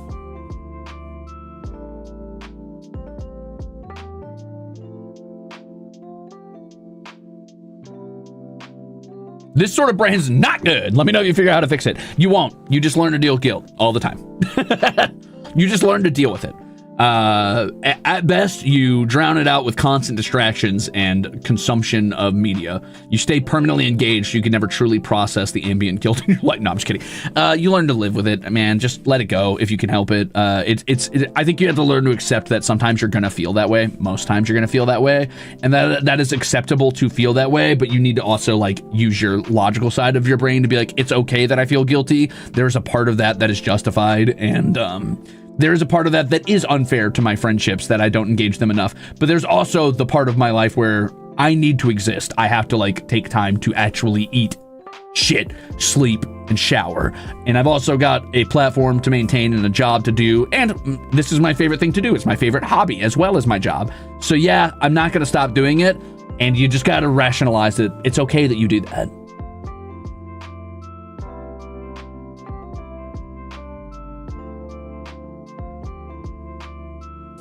That's genius, Mr. Gooseberry. Anyway, it's your 2 minutes now. Go! No, I'm just kidding. Would you ever play Skyrim? I've played the fuck out of Skyrim. So, again, no.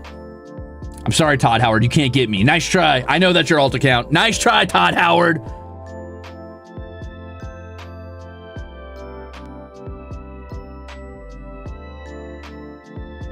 Wolfram says, another thing that's freeing is realizing that no one really cares, or at least once a positive interaction happens, you feel the relief of truth that there was no barrier besides the one in your brain. That's not true. That's not true. And I want you to know, here's the secret. Here's the secret about me. You guys want a secret about me? About Crimzon Rulez? Every single collab I've ever done takes like at least an hour after I turn off the stream of laying on the ground and staring at the ceiling like, wow, I was a piece of shit. Wow, they hated me. That joke was really like, it was a step too far. It wasn't okay. Like, you were too familiar with them. You were too friendly, or you weren't funny, or you weren't engaging, or you talked too much, or you drowned them out, or you didn't talk enough and you made them feel awkward, or you were just kind of annoying and weird and off-putting because you were too much. You came on too strong with too much passion. Every single collab I have done ever, I lay there for an hour afterwards and just stare at the ceiling. That's the kind of guy I am. It doesn't matter how good it was. It doesn't matter how solid the chemistry was. It doesn't matter how much they laughed or had a good time. That is the exact feeling after every single fucking collab, no matter what. Post-stream trauma response, you better believe it, Hugh. You better believe it.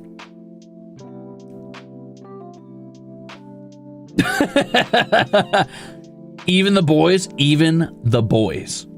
I lay on the ground, I stare at the ceiling for like an hour. And then I get up and I go about my day like nothing happened. And it doesn't matter how good it is. I'm like, that was shit. And if I'm not guilty about that, I'm like, I didn't talk to a single person in chat today. I was too focused on trying to be a good collab partner and engaging the people I was talking to in the stream and making sure I was, air quotes, a good guest or a good host. And I didn't talk to any Ruzeters, and I basically ignored them, and I'm the worst streamer that ever lived. I'm a real piece of shit.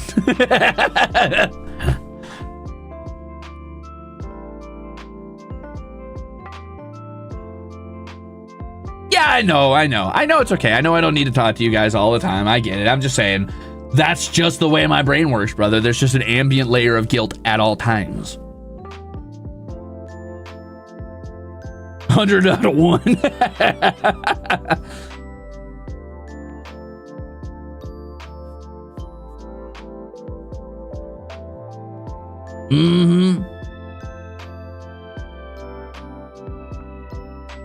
The brain hates you. The brain wants sorrow. The brain does want sorrow. And one way I've reconciled this, here's how I deal with clinical depression.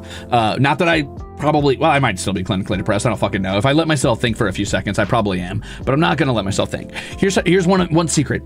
If you are depressed right now, and I'm not saying this is healthy, go seek a therapist. However, in the meantime, as a lozenge for your sore throat of your brain, this is what I did. Because I couldn't go, I either couldn't afford therapy or I didn't want it.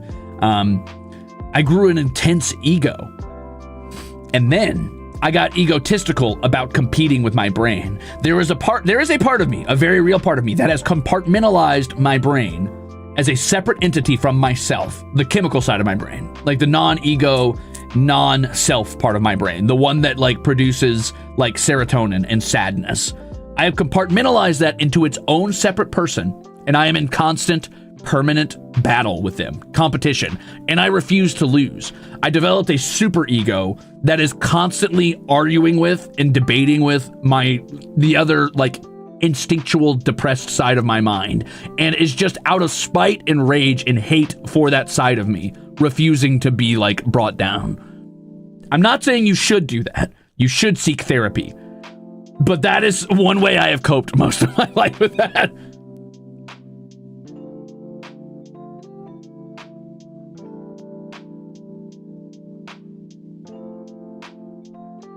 Persona battle with the depressed side of it. Exactly. I'm like, Persona!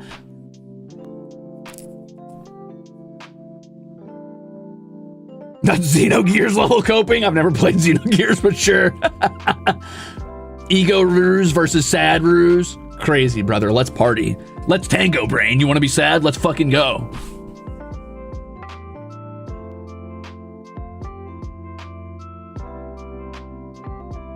I have not played through any of the Witcher games. I played like the first 3 hours of the first Witcher game, and there was a lot of like really scantily clad babes and very little story and rough controls. So I was like, this game's not for me, I don't think. This game seems like it's for a different audience than me. But I do want to play through them at some point.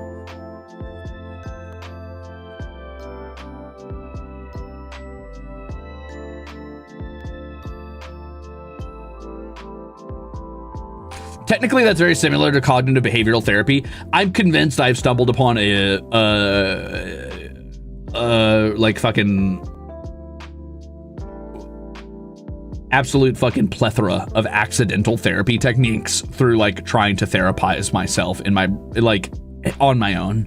I'm not saying you should do that. You really shouldn't. But I think my coping mechanisms have staggered accidentally into actual therapy techniques. Makamaki says, sometimes you gotta treat your brain like a defiant pet cat that refuses to get out from its hiding spot to eat or go to the vet. Yeah. Have I read The Witcher? No, but I had the books and I want to.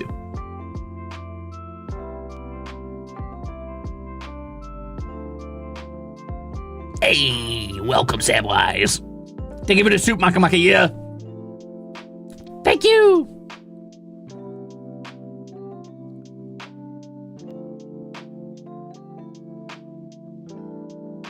Ruze unknowingly invents cognitive behavioral therapy.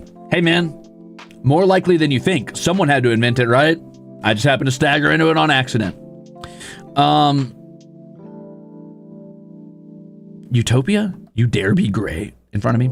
You know, I was thinking about the other day, complete topic change, by the way, but speaking of like accidentally staggering ass backwards into concepts that people have probably already like thought of, but you like think of at the same time.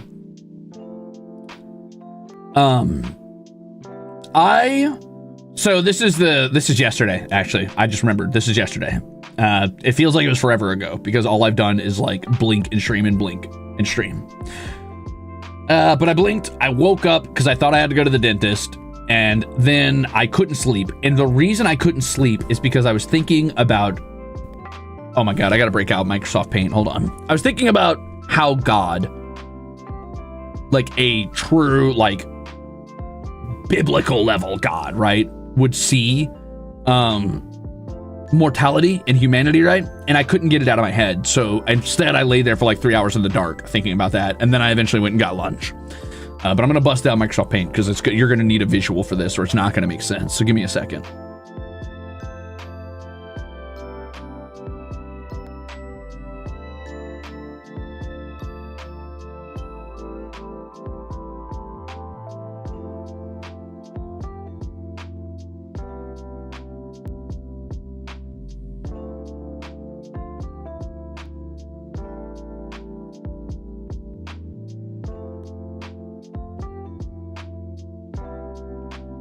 Oh no, he's pirate softwaring us. Don't ever compare me to that motherfucker. Sorry.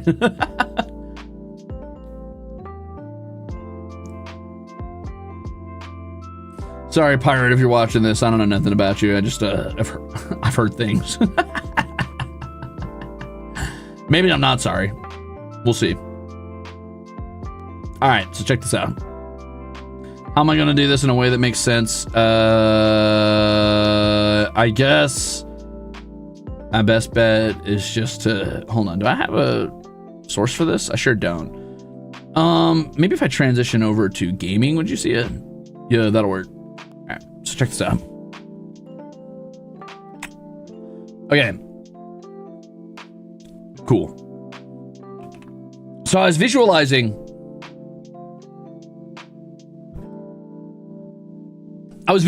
how God sees like humanity, and it wasn't specifically from the context of like a Christian Judeo God or whatever, like Yahweh, but from the context of a truly divine being witnessing mortality. And this is going to get really weird really quick. Oh, it's too bright for you? All right, I got you. Hold up. Nobody panic. Chill. Is that better? You guys okay? Huh? Little babies and your little baby eyes? Here, we'll do that. And nah. Okay, I've got to really think about this because I rationalized it in a really like compelling way in my mind, and I don't know if I'm going to be able to verbalize it in a way that makes sense. So I'm going to, this is going to get really highbrow really quick. So if you want to tab out now because shit's about to get really fucking metaphysical. It's going to be rambly and it's not going to make a lot of sense because obviously I cannot truly verbalize how a god would see mortality, nor can I truly understand it, nor can I really nor have I touched on anything that means anything, but I'm going to talk about it anyway because I want to, because I've been thinking about it. All right. So, great, perfect. This is perfect. My thought is this. If there is a hyper-conscience out there, like a true super consciousness, that can see all things as they were and all things as they will be, or look at the current point in reality and just using the context clues of the way the universe is right now can literally with just that evidence look back and know how everything was made down to the first atom, then that being could probably, using the same data input, could probably predict the entire future in all branching non-linear paths of the future, right? However, when it looked at a person, I don't think it would see a person. You know what I mean? It wouldn't make sense anymore, and it wouldn't even be seeing. So this is kind of trying to describe the color red to somebody who's never seen. You know what I mean? It doesn't make sense. It wouldn't see in the strictest context. What I do think is that it would never interact with a mortal person, because if to interact with a mortal person would be to inherently, inadvertently change the course of reality, because every single person is all of the inputs that have ever touched upon it, right? So a really simple version of this is let's say an ant. Let's look at an ant, right? So an ant is just this point of light in the universe, except realistically, when a god looked upon an ant, it would probably see something like a mess, just a huge mess of infinite inputs, right? It would be a blinding white ball, a fucking shattered fucking mass of inputs over and over and over again, because it would see every atom and where it came from all the way back to the beginning of time. So not just that, but it's also seeing the metaphysical things that have influenced that ant, the things that have led it to the position that it's in right now, environmental effects, or the amount of chemical input it got from what it ate 5 minutes ago, down to the pheromones that the queen is putting out that are influencing the way it's about to behave going forward. All of these things would be inputs that it sees in this ant. So even something as simple as an earthworm or an ant would be a blinding cascade of a billion mycelium cords connecting to one individual point, except they would also all be cascading out from that one individual point, because all of these other cords are the future possible decisions that ant will make, and each of those decisions has a branching non-linear path as well that branches off of itself in just an infinite cascade of what is essentially just this big impossible neural network of all of the inputs ever and all of the outputs ever that could ever happen. And again, I cannot stress this enough, this is assuming that we're imagining a god that is seeing this visually, which it probably wouldn't. It would not look upon this as a visual thing, it would just inherently know this. It's worse than the Spider-Verse, because you're not talking, okay, so I think we think about time in the context of this really silly like timelines and parallel universes, we think of this in a really binary context, and that's not what I'm talking about.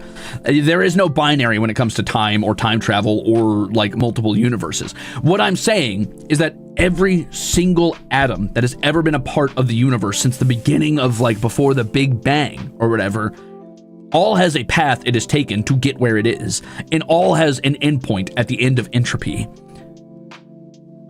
And to be able to see all of that at all times would be, you wouldn't look at a person as a person anymore. Like to speak to a human would be to irrevocably add so many threads. Like just the idea of a human seeing you, much less you saying words to a human, would immediately create like a blinding flash of different chords that you've like reattached to them from yourself. You're a part of that mycelium network now. You have become inherently no longer just an observer, but an influencer of this network. And that's insane, dude.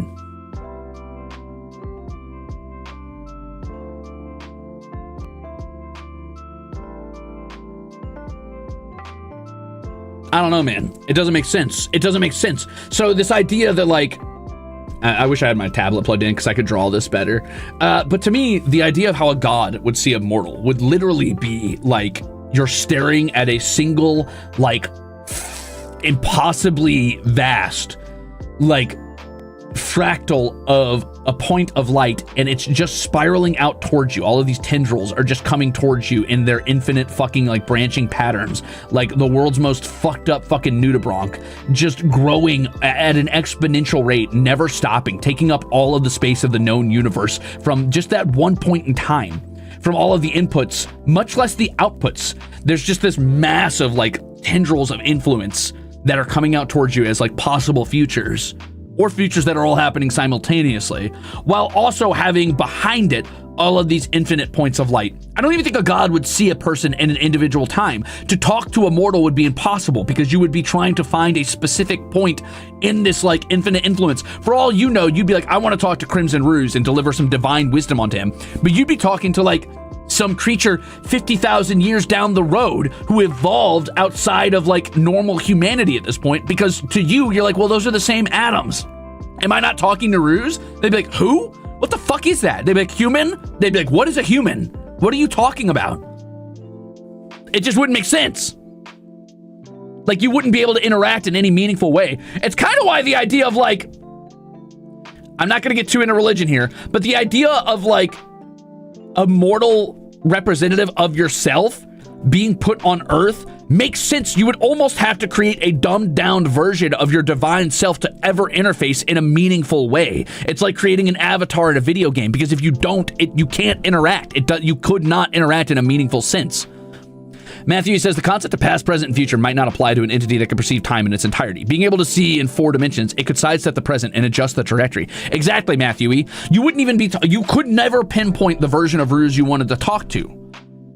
It's just the concept of the alien mindset you would have to have seeing all of this at all times. It wouldn't even operate on an objective, like, moral structure. Why would it? How could it?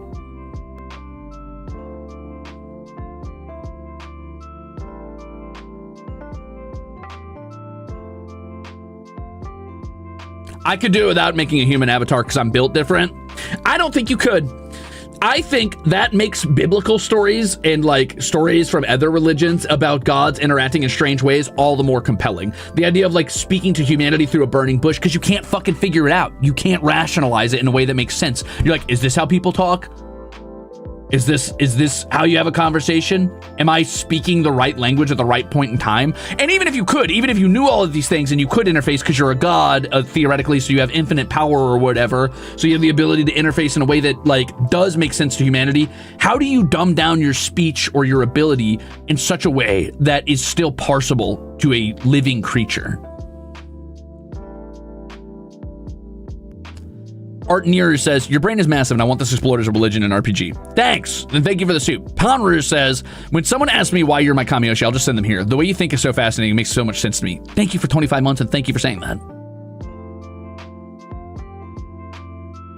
It would be like trying to communicate to the plants suggesting in your intestines. Exactly, Lemon Lime Jump. It just doesn't, like, how could you even if you are the weaver of these fates, if you truly are like the spider on the web of reality and you understand all the threads that have come before and all the threads that can and will come after, and you understand all the dimensions that could, all of the realities at all times, and you can truly willingly pinpoint a single point, how do you then interface in a way that means anything to that mortal creature? I feel like the best bet would be to take a chunk of yourself to essentially lobotomize that consciousness until it becomes mostly mortal, and then put it down in reality and be like, try to tell these people my message, because I cannot communicate in a way they will understand. There's nothing I can say that will truly make them understand. It makes sense when you get religious like beliefs around the idea of like, we can't eat pork on Tuesdays, because if a god is trying to communicate with a mortal and a mortal's like, oh, like, I'm gonna eat pork today, and that god's like, I thought I was talking to the one that ate fish today. I thought I was talking in that reality. And they're like, you don't like pork on Tuesdays? And the god's like, what? No, that's not what I. And they're like, okay, no pork on Tuesdays. That's part of the religion now, because the god is probably just like, I just thought I was talking to the reality where you ate fish today. My bad. Type of shit. I don't fucking know. Like, anything you say would be misconstrued as part of that religion. Any like miscommunication is immediately a part of that foundational belief. Twill Sky says, I've heard of this concept before in a visual novel / JRPG series called Surge Concerto. The lore documents they have online describe it as the 7 dimensions. It's a fascinating read if you can find it online. That sounds compelling. Also, thank you for the shoot.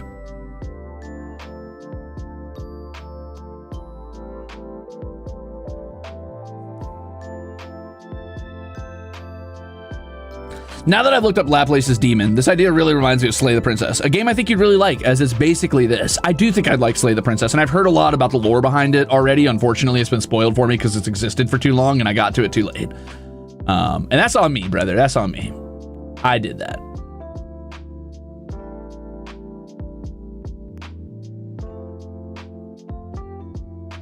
Oh, hey, that's the wrong color.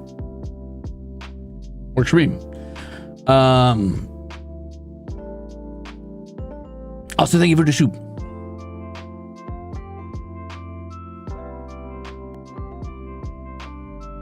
The idea of religious laws being divine miscommunications is hilarious. I don't even think it would have to be a miscommunication. I think it would just be like the god tries to say something to you and it's just communicating something very mundane to it, but to you it's divine wisdom. Like, I understand why a god would send a mortal or something very close to mortal to communicate his message, because otherwise it might not be able to communicate that message in the first place, right? Like send a messiah figure or something like that, or some sort of like mortal representation of its divine self on a mortal plane, because if it doesn't, it can't interface in a meaningful way. It might not even be able to speak the fucking language, or maybe it can, but to hear its voice would be like to hear all eternities and all infinities all at the same time. Like you would witness something so beyond your scope that you would be perceiving something that even the gods probably not perceiving. Like even the concept of all of this like mycelium network of like you being a big ball of connections going infinitely backwards and infinitely forwards and up and down in all directions at all times is a visual representation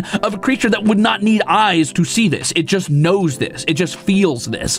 It is, again, explaining the concept of red to the blind. It doesn't mean anything. A god trying to communicate with a mortal about how it witnesses the universe means nothing because we don't have eyes. Hugh says, I get what you're saying, but it's hard to speculate on since we don't have a 3D to 2D analog. But from what I remember, from what I... Woo? I can draw on a 2D plane and limit my interaction to a small locale and not black out the canvas. Sure, no, I get what you're saying. Like a god theoretically is, so since it is the one interfacing from a higher plane, it should be able to interact on a mundane plane. But I'm not talking about your ability to draw on a 2D canvas. I'm talking about your ability to communicate to the blind, deaf, and dumb. How do you explain to a creature that cannot see, cannot hear what you are seeing and what your message is?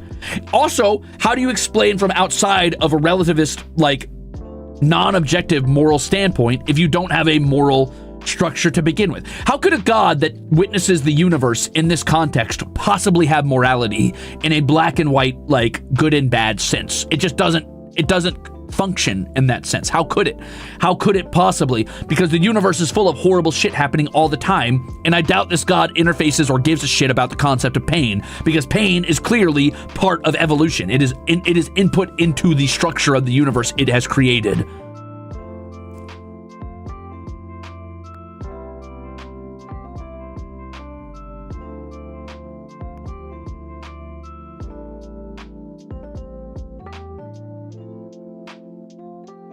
It all sounds Lovecraftian to me. So Lovecraftian implies malice, or at best, a lack of care that borders on malice. I don't think this is the same case. I think that if there is a divine entity and it gives enough of a shit to interact with humanity at all, even to send like an avatar on the mortal plane, or to interact with mortality at all, to send an avatar in the mortal plane, I don't think that is an uncaring entity. I think it is just an entity that probably has a goal outside of the concept of objective morality. At best, I could see its goal being like, I don't want to watch all sentient life die because it's interesting to see all these branching paths, and sentient life has the most branching paths. So maybe it's just trying to avoid like mass extinction events of sentient creatures. But I doubt it's like, this is good and this is bad, and if I catch you fucking like looking at corn websites, you're going straight to some some super hell I've designed. I don't think that that makes sense for an entity of this scale. Like, it just probably does not happen. At best, it would be working toward the goal of making sure entropy doesn't happen early. What's a Spinoza?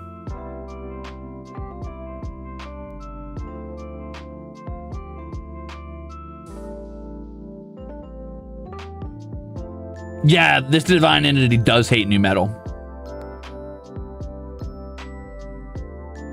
Does Super Hell have disco? Yeah.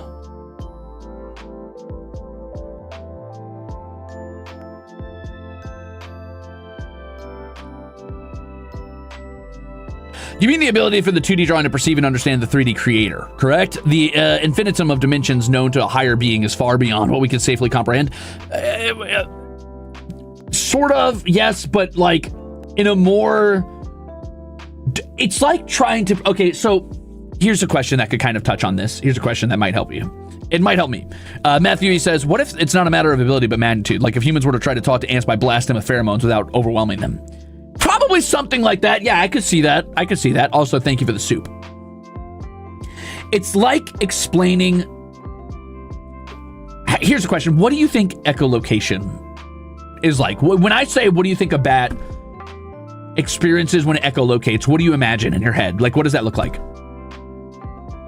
What does that feel like? Also, thank you for the soup. No, we imagine radar. We imagine radar, but that's not what it's like. That's a visual representation you have adopted from media when you see things doing echolocation, but that's not what it's like. You don't see it. You don't necessarily hear it, from what I understand. Yes, it enters through your ears or whatever, but it is a truly sixth sense.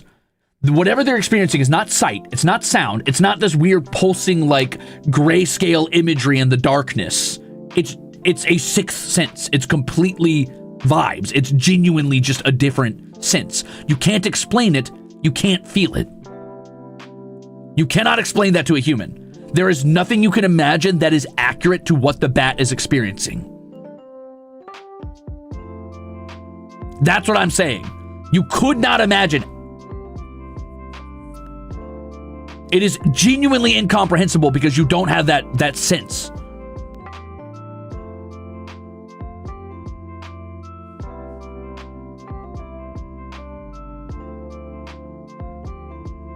Aren't there humans who have learned basic echolocation?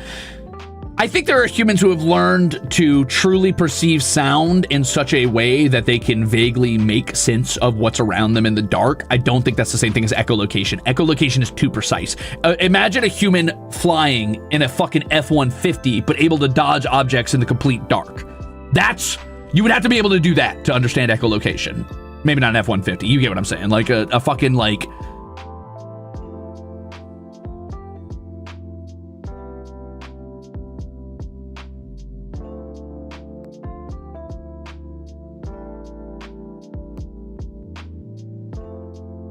I don't know, something like that, Alistair, maybe. Oh, yeah, exactly. Like creatures that can detect electricity from a distance, essentially. Like they can use electrical impulses on the body to navigate.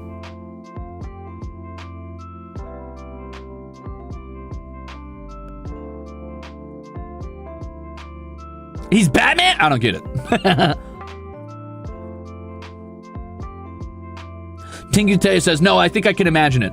No, you genuinely can't, because whatever you're imagining is a visual representation of something that is not visual.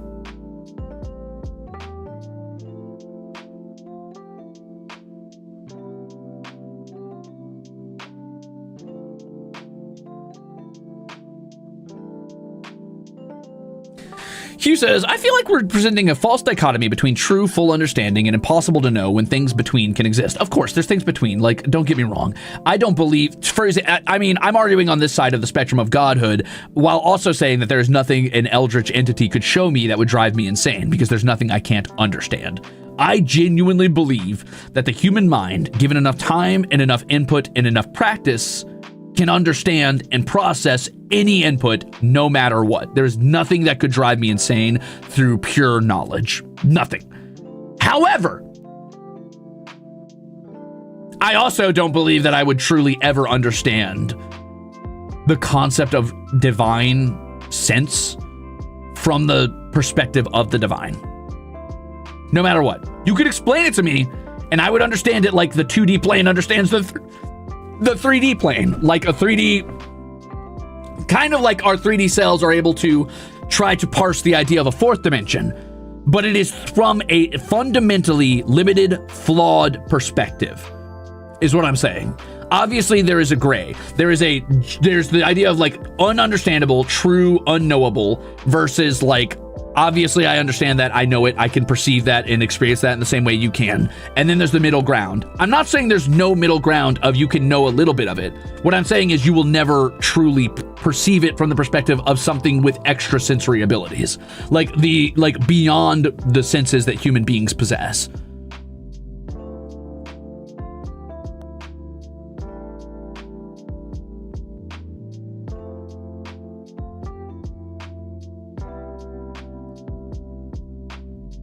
Like shrimp colors, yeah, like that.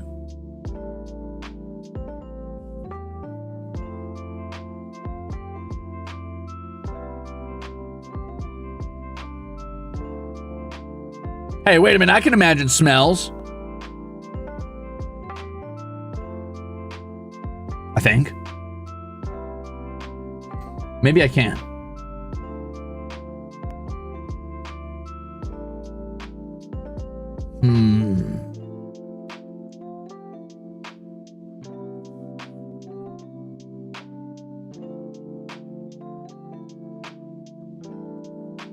Anyway, the point is, I do not imagine that a god would ever interface with a mortal, because to interface with a mortal would create such an abundance of okay, so let's imagine a god drops down to like interface with a mortal. You have, just through that action alone, created so many branching nonlinear paths of that mortal that you've created a new billion trillion quadrillion universes of its extant future now.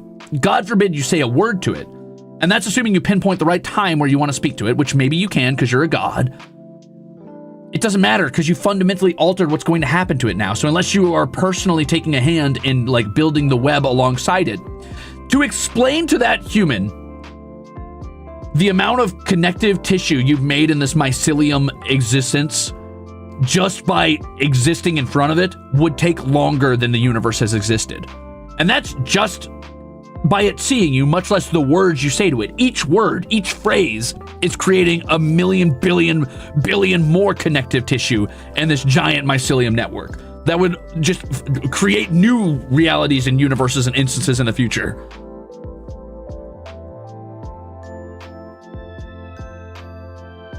It's like how we can't tell each cell in our body what to do. Yes, I can. Watch this. Ah! I just made my nails grow.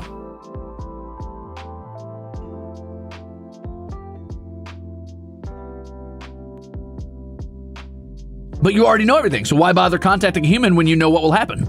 I don't think they would. I don't think a divine entity would ever engage with mortality in any way.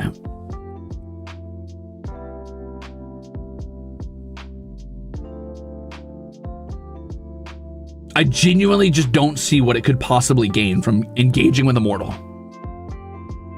The only time I could see an entity like that stepping in and actually, like, interfacing in any meaningful sense with mortality would be to prevent some catastrophic endgame that at best isn't for morality, but because it would be boring, or because it would just mean the absence of observance. The only time I could see a divine entity stepping in to engage with mortality in any meaningful sense is to stop mortality from running limbing like off a cliff, because that would mean the end to observance for it, which isn't even an objectively good or bad thing. It is just the aversion to a lack of input. The aversion to reality ending, because if reality ends, it no longer has input. Not that it's afraid of that or even objectively dislikes that. It is just already on the course of observance, so why not continue that?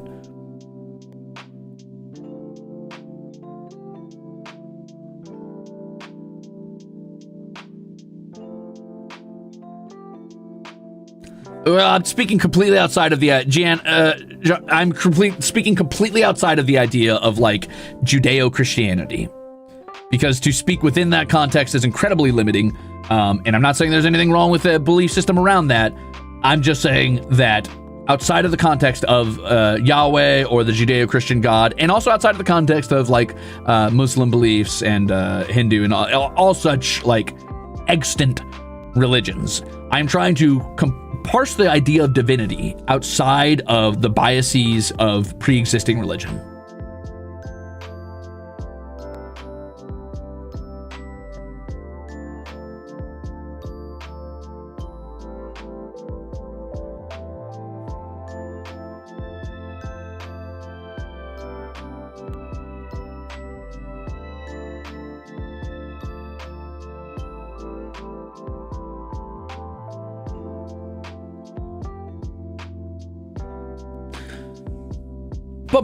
Even previous mass extinctions have given rise to mammals and flower-producing plants to even exist, so which organism is more inherently good? I don't think a god would perceive humanity or mortality as good. I don't even know if a god would even give that much of a shit about sentient creatures, because like in the grand cosmic scale of things, is sentience even that much more interesting than non-sentience? Like an ant might be as compelling to a god as a human. I mean, the same way like spiders and ants in your head, like, let's be honest, people compartmentalize spiders and ants in the same exact space.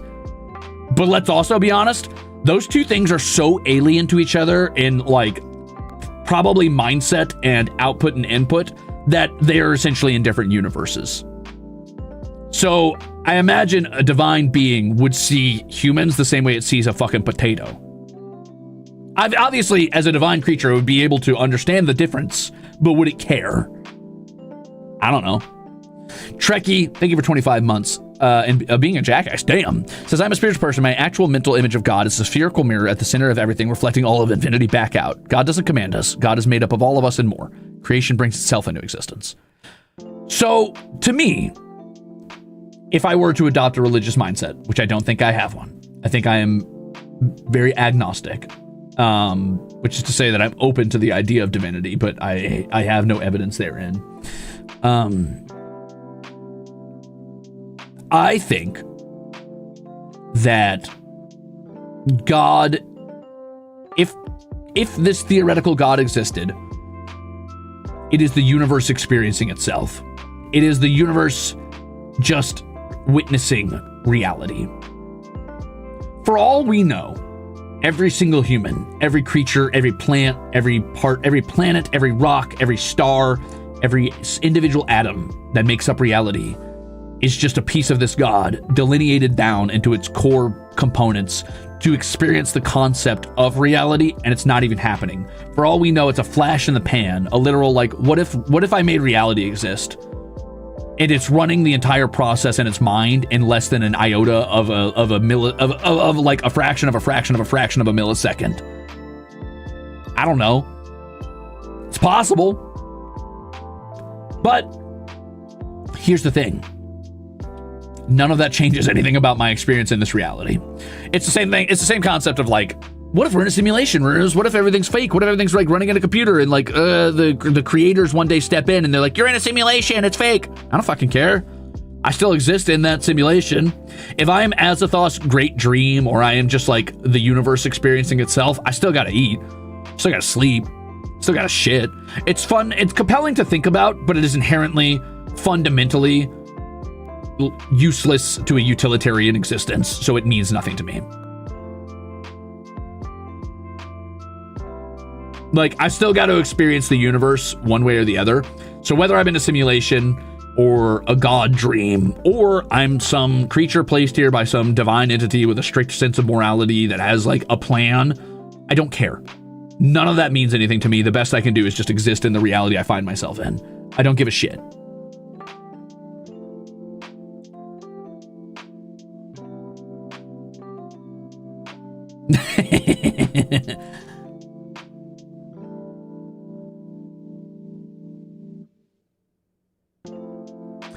Q says, replying to God would prefer people to be alive because it's more interesting. It's possible that the interactions of biology are no more interesting than the geological, nuclear, chemical. It's just stuff to them. Yeah, I mean, to a god, I mean, maybe a human is only as interesting as like a hydrogen cell bonding to an oxygen, like a hydrogen atom bonding to an oxygen atom. It doesn't mean anything. Like, who cares? I don't know. I don't know. That's what I'm saying. I can't think from the perspective of the divine. I don't even know what the divine truly could think. Like, to think implies a physical brain. To experience, to truly be one with the universe, or be a part of the universe, a part of the fabric, a fundamental fabric of reality. I mean, maybe it's beyond that. I don't know. It's hard to say, right? It's hard to imagine because we're locked in our brains. We are little ghosts floating in our meatball.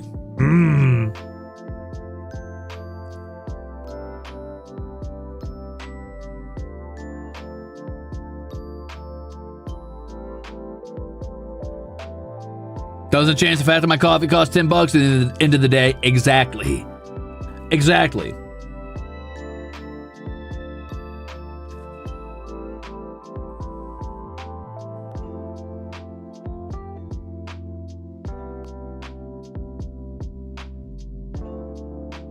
To be honest, that's how I feel about like flat earth conspiracists. Like, okay, I don't care if the earth's flat or not. Still gotta pay the bills. Yeah.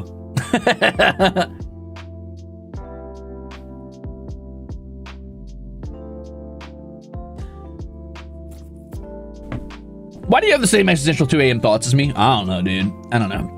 I think it started because I was considering the idea of what a god would see like mortality as, and I doubt it would see like a physical meat shell or even a soul or like a core. I think it would just see all of the points that led up to where you are and all of the points like leading away from that at all times, and all versions of that at all times. It would see all of your theoretical future selves and all of your past having already happened selves all at once. It wouldn't mean anything in a physical sense. It would just perceive you, not in a vision, not in a sight or a sound. It would just know you.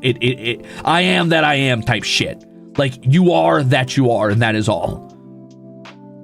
You are every theoretical sin and like fucking salvation you have ever performed, all the way to the beginning and the end.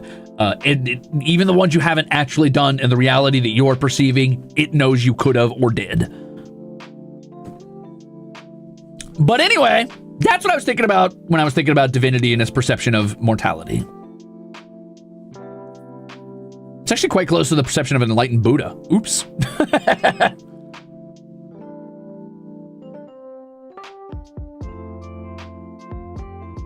Thank you, Matthew, for the blessings of the flying spaghetti monster.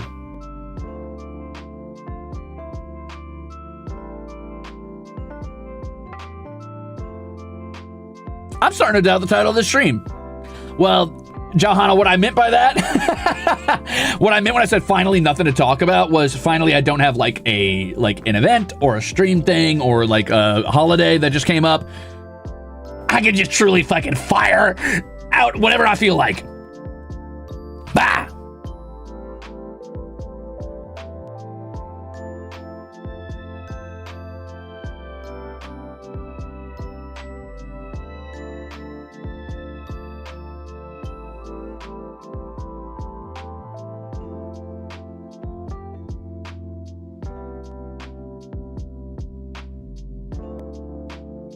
For sure, aromantic. I think it's fun to think of gods in the sense of like more human concepts. And I think like humanity naturally gravitates towards this idea of a strictly like linearly perceiving, like all powerful but not truly all powerful divine entity.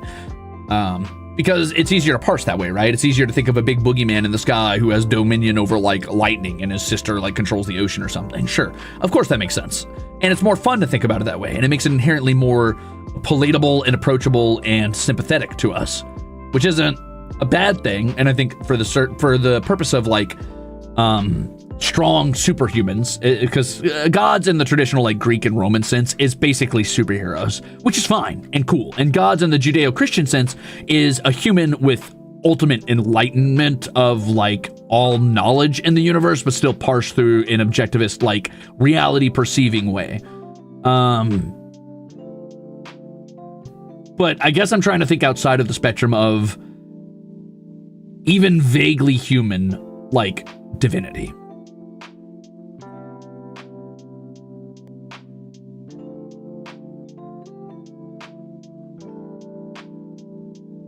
That makes sense?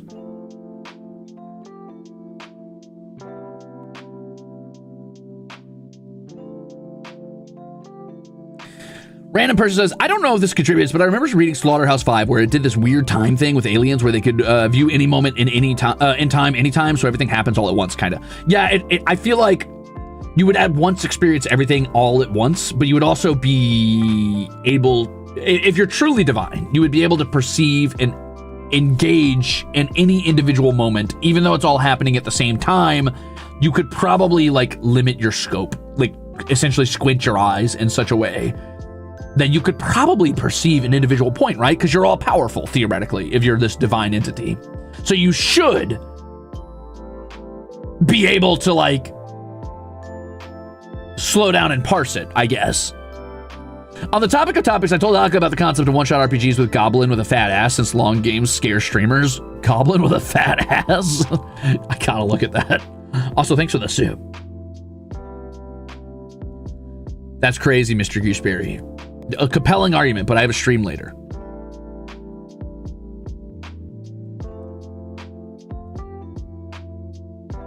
The problem I have with our perception, even talking about this concept, it invites this idea of like, it invites the idea of like multiple dimensions and time travel, and the way we think about that is too binary. So let's take a look at time travel, right?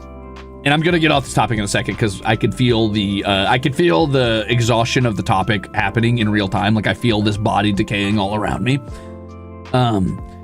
Heavenly Demoness says, thanks for keeping me awake with your theology and philosophy yapping while I had to drive around in a snowstorm today. Damn, be safe out there, gamer. Thanks for 7 months. But real quick, let's talk about the idea of time travel. And here's what I mean when I say non-linear. So time travel is impossible in the sense that like we perceive time travel in media, right? The idea of like, I'll go back in time and I'll change things. And at best, we perceive the concept of the butterfly effect, and even that is too limited in scope. So the idea is if you go back in time and you change anything, it'll have drastic, irreversible effects on the future. That is arrogant to assume you could even do that. You couldn't go back to your future no matter what, even if there was multiple futures. And you want to know why? Because there's no way to navigate it.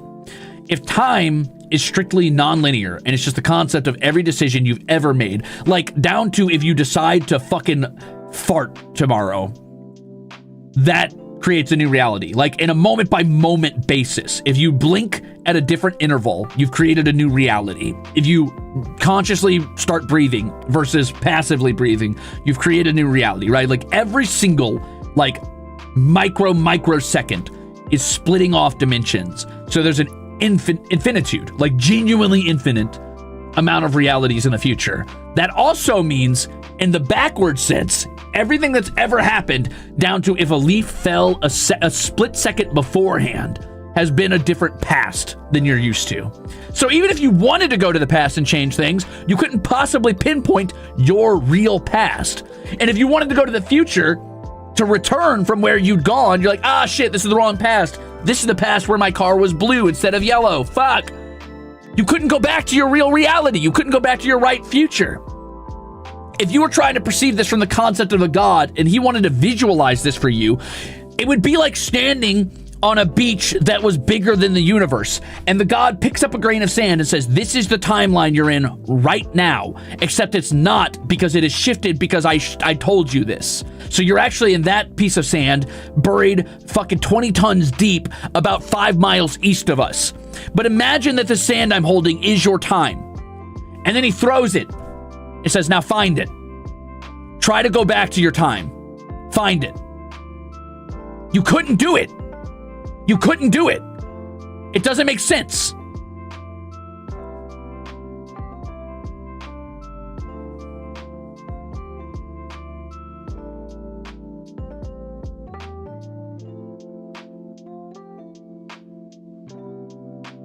And then God says, that's all right, like a Super Mario and a Princess Peach. Exactly, it's exactly like that. The point is, time and the concept, assuming that there's not like a strict narrative that the universe is set on, that we're all wandering down in this one like straight path, assuming every decision you make matters, right? And the assumption that consciousness is true, or even if consciousness isn't true, that inputs have some level of chaos and randomness to them. The universe is an infinite beach that goes on forever, and every grain of sand is its own possibility.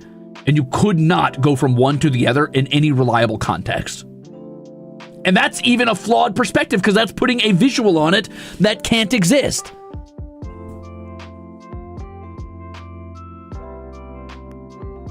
You feel like that, Myra, but does it? No. Bear with me for a moment. Bear with me, Myra. Myra says, I feel like time itself has enough padding to allow a leaf to drop a split second faster without setting off bombs. How? Leaf drops a split second faster.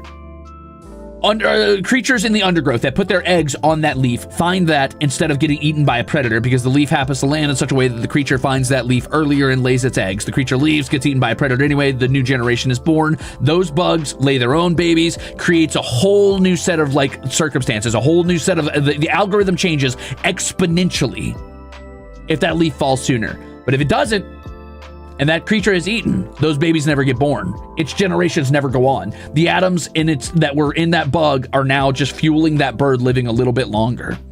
You see what I'm saying? Anything that has happened has had an effect on reality in an infinite sense.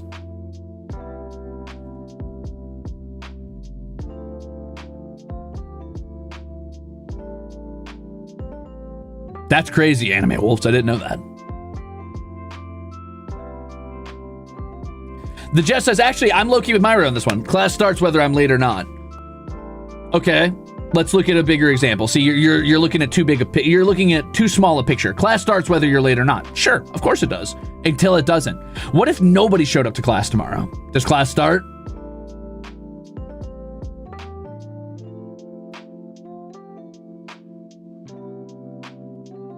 What if your teacher doesn't show up? Does class start? You imagine that because you personally don't have an effect on this one individual event, that your absence has no effect, except it does. You don't show up to class, maybe class starts. Sure, class starts, why not? Except you're not there to have a conversation with your friend that day. So your friend has that conversation with someone else. They form a new bond. They form a new friendship. You grow distant. That friend is now somebody else's like friend, and maybe they become best friends. And like your friend is now like best man at a wedding that you never get invited to, and your life goes down a completely different path because you didn't show up to class that day. Does class start? Yes. Do things change? Yes.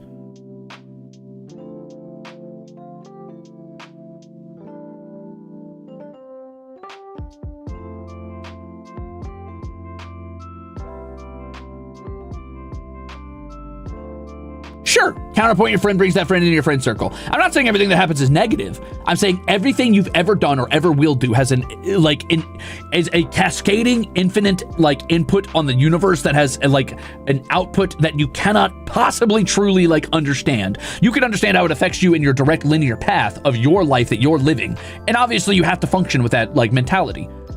But it does affect everything, always, forever.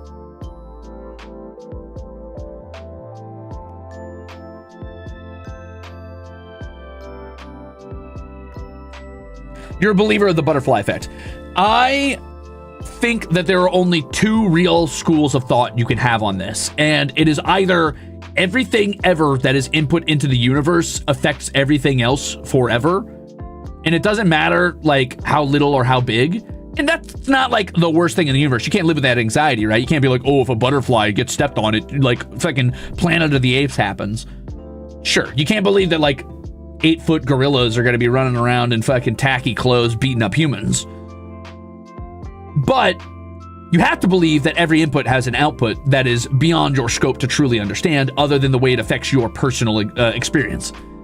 Or you believe the other binary, which is that nothing matters. You're on a set path. Everything you've ever done has been decided for you, and you'll just go down that path.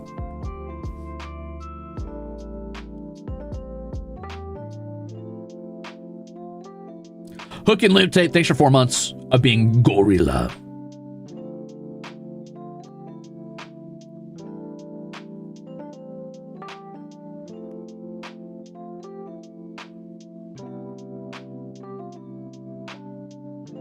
Yeah, exactly, Mr. Gooseberry.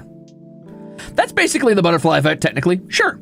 I think the butterfly effect is... Okay, so here's something we don't talk about enough, and I'm going to touch on this because I think this is important to this conversation. I think that compartmentalizing things into like convenient, catchy terms like butterfly effect or the woke or my team versus your team, this idea of like labeling things is very useful for navigating the reality we find ourselves in and should be done. However, I think it is limiting because it starts to apply cultural context around it over time. Saying the butterfly effect inherently creates this sort of weird anxiety and this concept of like, oh, but if you went to the past and stepped on a butterfly, like, you know, you'd have fucking like Planet of the Apes in the future. Probably not. You'd probably just have an inherently different future that would be so imperceptibly different to you it didn't matter that much. Would it be different? Yes, of course. Would like you be dead in this future? Probably not. There's this anxiety around it because of the context of the movie it is associated with and the context of the simplified version of it that I think is limiting the scope of what the butterfly effect is. Is it the butterfly effect? Yes. Do I hesitate to call it that? Yes. But yes, it's essentially the butterfly effect. You're right. But I don't like calling it that because it limits the scope and people are like, I see. It fits in this neat and tidy box. This is how it's perceived. And yeah. Alistair says, so Ruze, how does it feel to have irreversibly change the course of all our lives? I do that every time I interact with anything in the universe, so it doesn't bother me at all. Here's the fun thing about philosophy, and the fun thing about all of this existential thought is it doesn't mean anything. All of this is fun to think about, and that is literally all it is. It helps you, like, have a deeper understanding of things and change nothing. Because I can't do anything about me influencing I can't not influence you or the world I'm in. So it just keeps happening. Thanks for the soup. All of this means nothing. It is a fundamentally fruitless and pointless conversation to have. It is only for fun. And I love that. I enjoy it.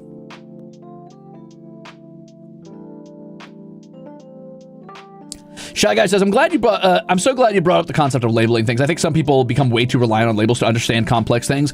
I think we live in a time that is more complex than it has ever been. We are more interconnected as a species through the internet and the sharing of culture than we ever have been before. And it is too easy to wrap things up into neat and tidy labels and apply them as a like wide arcing like fundamental truth to things that do not have a fundamental truth. The world we exist in is a world of gray. There is no black and white. There is no fundamental truth.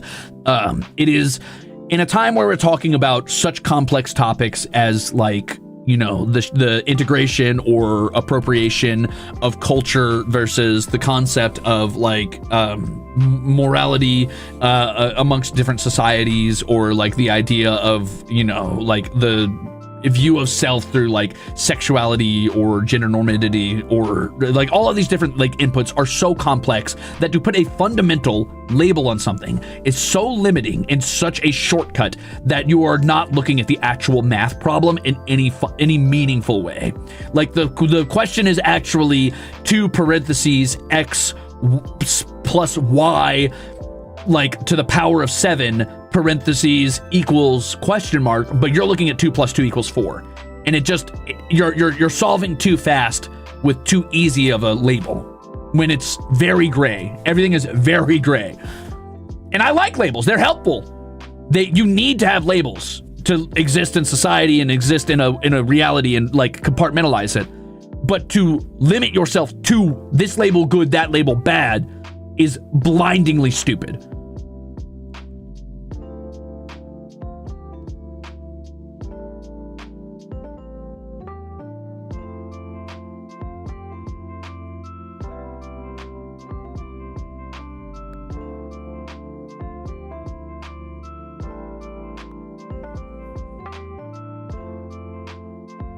Math, my biggest fear!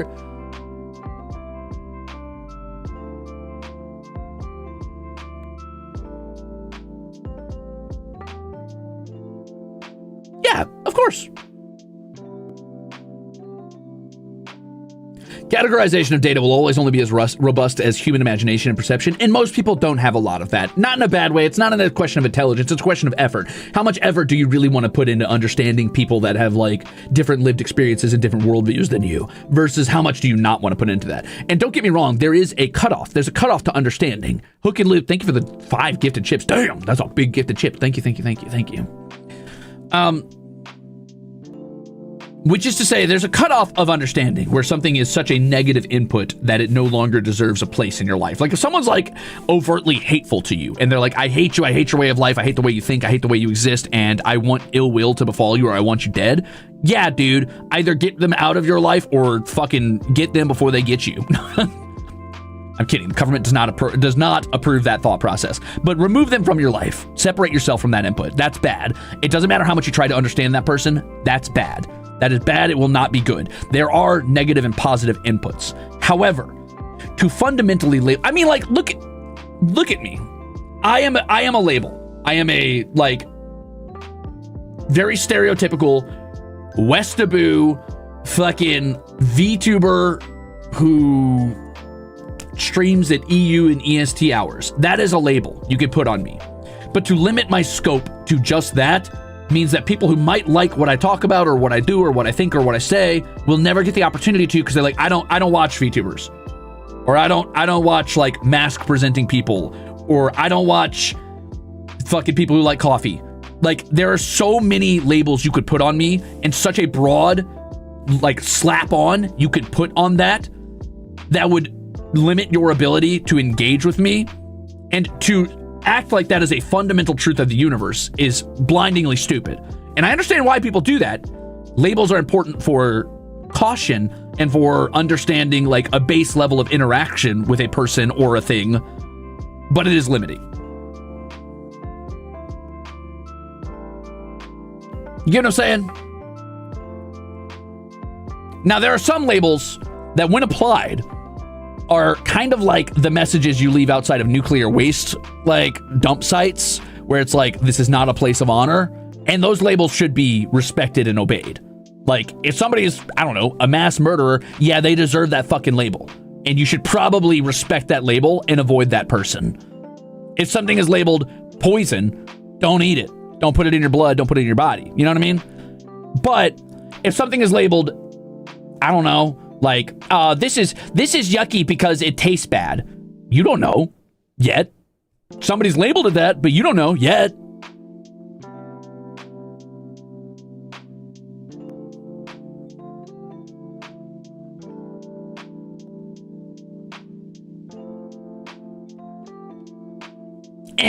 Anyway, it's a complex topic. It's too complex for a streaming platform. It's too complex to have this conversation in any meaningful sense. Because the internet is not good for nuance, and our world is surprisingly limited on nuance right now, and it's because not enough people really put enough thought into their, I guess, perceived reality. And I know that's a stupid word. That sounds like really big, like, oh, Ruze, stop using big words to use words. What I mean when I say perceived reality is their own experience in life.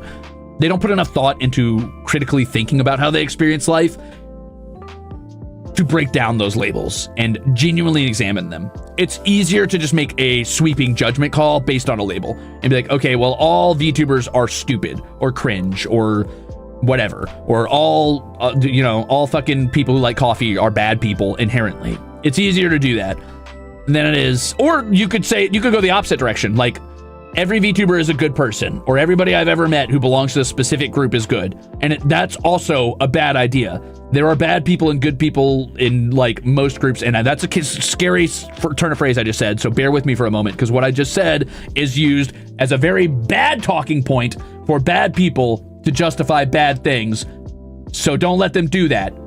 But I think that you need to carefully examine the way you label things and the way you label the universe you exist in. Nuance is key. Speaking of labels, today I learned my friend who I've known for 4 years thought I was straight. Oh, well, Yofi, there you go. Also, thank you for 9 months. Thanks for the philosophy talk, by the way. Did that change their view of you? In like a fundamental sense, I guess, is the question. I mean, I've had, okay, so from a lived experience I've had, and this is going to get really deep for a moment, I've had people who are fundamentally religious and hate, just outright can't stand non-religious people, or think they are like morally like inferior or mentally inferior. Learn to love me as a person, and then later learn that I'm agnostic, and be like, they've had to question their labeling of people. Or people who are like, oh, you're like the one tolerable, you're like my comfort white boy. It's like, well, you've applied a very broad scope, and rightfully so due to history, but you need to carefully examine your labels of people, because you're inherently implying I am a bad person based around a label you've applied to like something I can't really control. And this applies to any context of anything, not just race or sex or sexuality or like creed. All of these things are dangerous if taken to the extreme. So examine your labels. That's what I'm saying. Alistair says, everyone always assumes I'm non-binary because I present so androgynously. I've gotten that a few times. I think I'm masked. I'm pretty sure.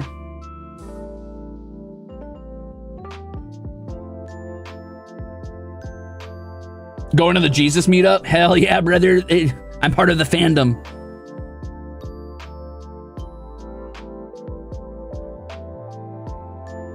Hydration and posture check. Anyway, that's really deep. That's a really deep topic. And like I said, a streaming platform is not the platform to have that conversation, because it requires a lot of nuance, and it requires a breakdown of societal norms that have kind of ingrained themselves in our collective consciousness. There are a lot of different societies, obviously. And again, don't abandon labeling. It's important to exist and to categorize things. Just don't let it control your definition of reality.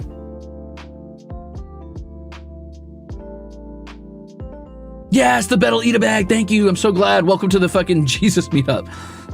Who's Shiroshi? We're all getting beat down by capitalism either way. Exactly. And I'm not saying it's not fair to apply a certain level of caution to people who belong to specific labels, because you should.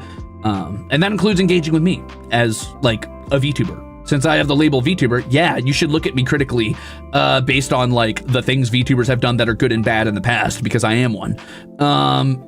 But don't let that define your view of me. Does that make sense? There you go. That's the end of the topic.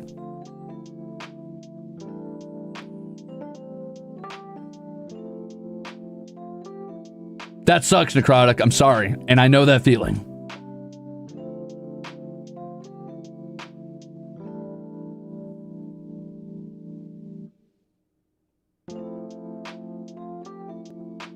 Famoise. Interesting. All right, man, we got really deep there. We went from like fucking, what did we start the stream with? Food takes, I think. Probably. Maybe. Oh no, retirement home. To food takes, to siblings, to divinity, to labeling. Damn. Damn. That's a lot.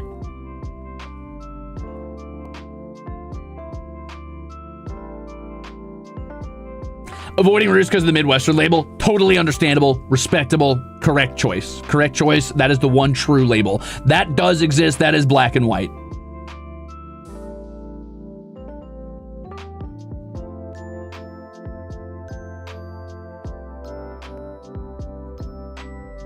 Tip the dominoes in a Ruze stream and see what happens. I dare you, dude.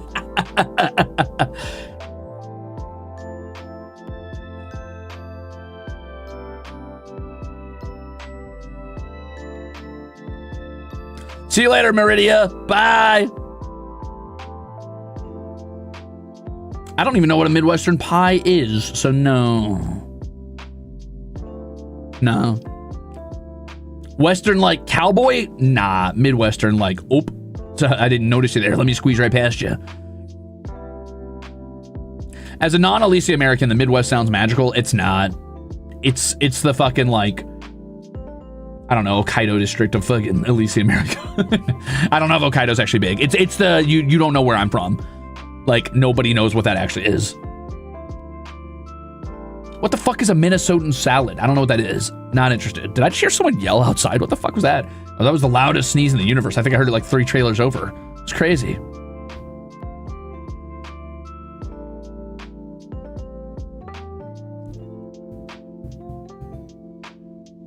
It is flat and boring and full of drugs. That's true. Yeah, that's a good sum up. I'm terrible at geography. I'm the worst. Just the worst.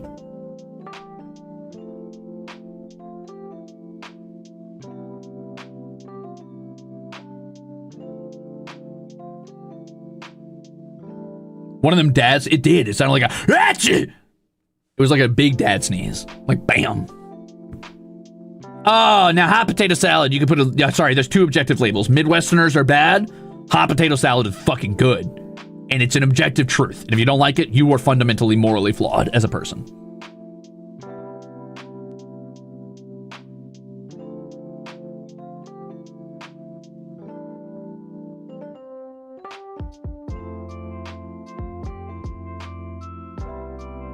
Mm-hmm.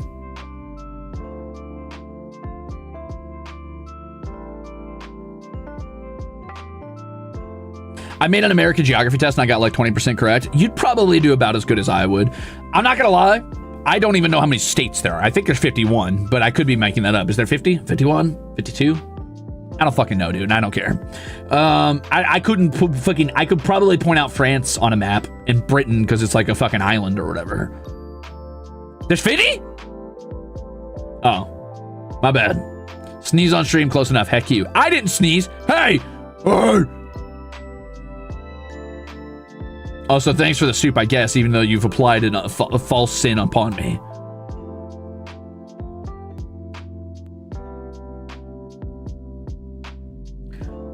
Are you a Puerto Rico as a state truther? I thought that was like an independent nation. Am I fucking, what? Huh?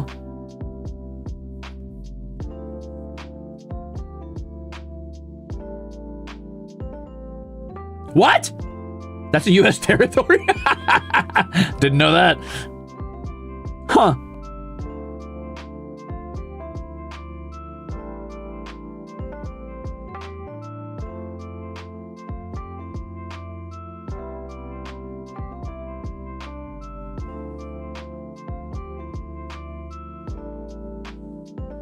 Huh.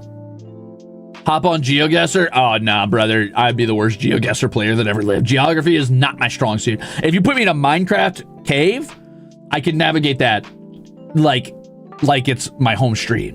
No problem. Completely raw dogging it, too. Just brand new to it. If you put me anywhere in the United States or in front of a fucking United States map, I don't fucking know. I don't know. I don't fucking know, dude. Where's what? Like, you could fucking... that's probably Canada. Do I have a Midwest hot take? Yeah. I've got a Midwest lukewarm take because everything's lukewarm out here in the Midwest. That's why it's called mid. The Midwest should be called the Middlelands. I think calling it the Midwest is stupid. It's not far enough west to be Midwest. It should be the Midlands. And it sounds cooler and it sounds more fantasy coded. And I'm the Midwest fantasy VTuber, so...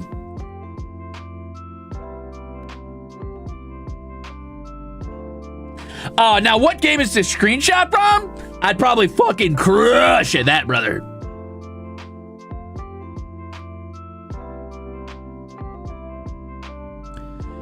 My hot take is that every north-south state should just be one big state. I'm tired of north-south states. No more of that. North Carolina, South Carolina, you're just Carolina. Dakota. Fucking Kansas and Iowa or whatever. Kansawa. It's all one thing. I'm tired of it. I'm tired of it!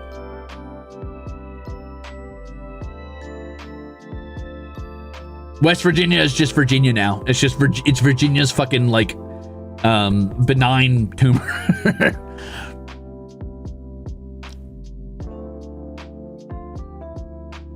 New Mexico.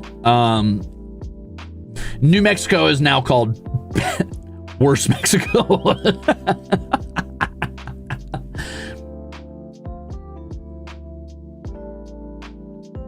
Kansas isn't attached to Iowa? Oh, fuck. Shows what I know.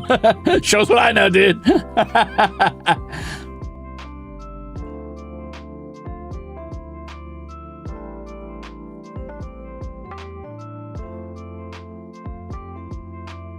California, that's Hollywood now. We changed that to Hollywood. New York, New Jersey, now old. Yeah, I think they've aged enough that you can't really call them New York or New Jersey anymore. Why don't we call New York Apple Land? We'll call New Jersey, I'm walking here. Yep.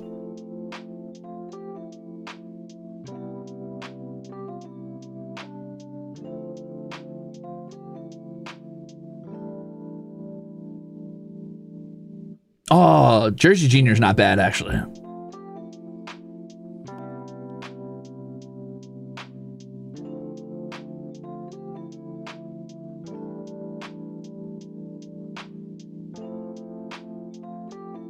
Curse upon thee that would befoul Northern California with Hollywood. I'm sorry that I'm befouling your fucking, like, vast swath of arid badlands with Hollywood. Sorry, actually, let's cut the top of California off, like the northern half, and just call it desert. We'll call it cactus. We've got California, we've got cactus above it.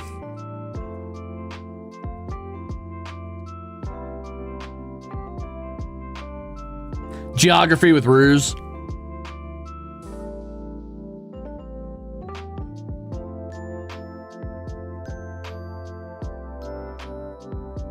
Northern California is wet.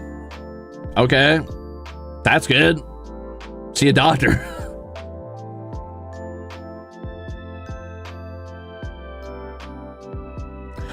I don't know what you're saying. I'm sorry, I can't read that kanji. Sorry. Someone translate that for me. Let me know if they're throwing out like insane curses. I love a man who ruminates upon the infinite possibilities of all the universe and also thinks Kansas is attached to Iowa and there's maybe 51 states. I don't know, dude. I thought there was 51. I thought there was 51. How many stars are on the flag? Huh. Oh, thank you. Thank you, Elieves. I'm glad you enjoy it. Arigatou gozaimasu. Oh, duh, because there's 50 states, 50 stars, duh. Dude, I'm not gonna lie, I was so uninvested in American history and American geography, I did not give a fuck in school.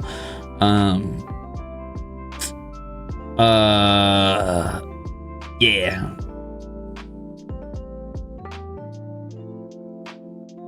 Could not care.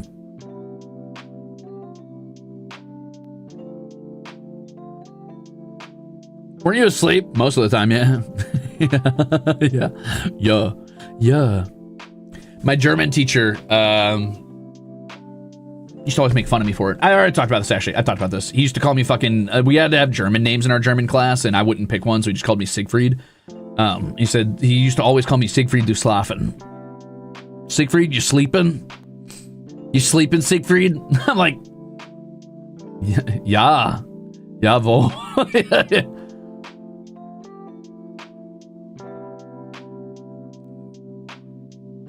New lore drop. Siegfried's a nice name, though. Thanks. It doesn't sound anything like Ruze, which is a little annoying that he just picked a random one out of nowhere. Ikemen. Ah.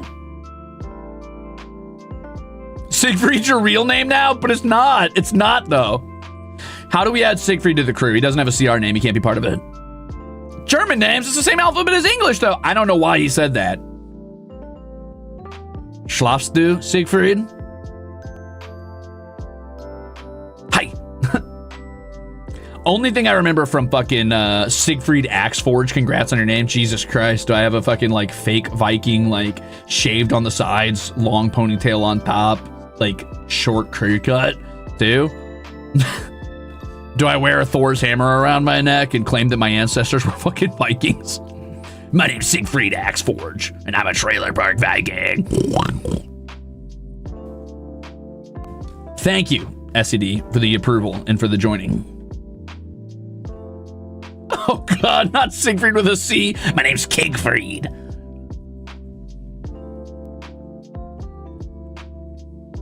Sleepfried? Oh, that would have been a way better name. You should have called me that, dude.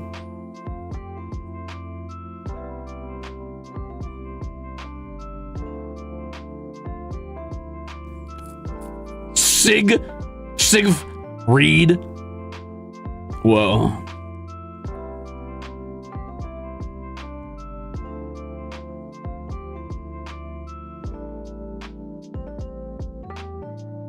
Pretty German coded? The fuck does that mean? I thought it was Elysium American coded. Germans really said Crimzon Rulez is invited to the barbecue.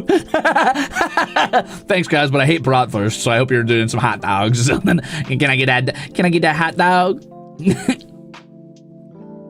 Thank you for the invite to the barbecue. You're okay, Utopia. No worries. You weren't toxic. You're chill. German approved. Thank you. Thank you. Oktoberfest? I also hate beer. Damn. Oktoberfest isn't just about beer, though, so that's fair. You got that dog in him. How can you hate brats? I fucking hate them. I'm sorry. I'm sorry. It's part of my picky nature. I like breakfast sausage. That's tasty. I love whatever's wrong with you. Thanks. Spinny hat lollipop. Let me pop on my... Okay, this is going to be really offensive. Sorry, Germans. Let me pop on my fucking lederhosen and my spinny hat lollipop. No, I'm kidding. What do you like? I like breakfast sausage. I'm suddenly no longer invited to the German barbecue. No! I was demoted as soon as I got promoted. I got into platinum and then I fucking lost my next promotional, my next placement match.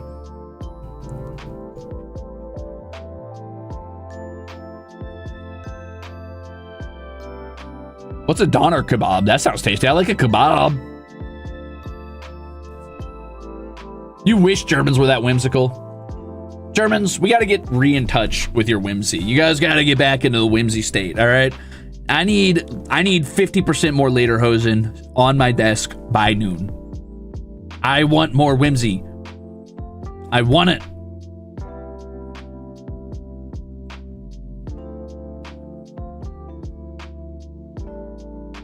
Okay, I have an idea.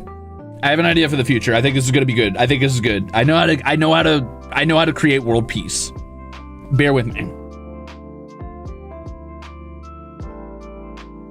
We take Germany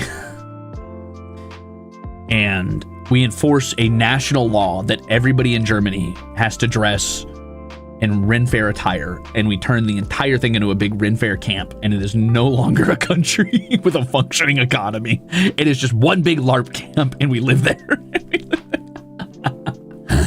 I'm kidding, Germany. You're chill. You're chill.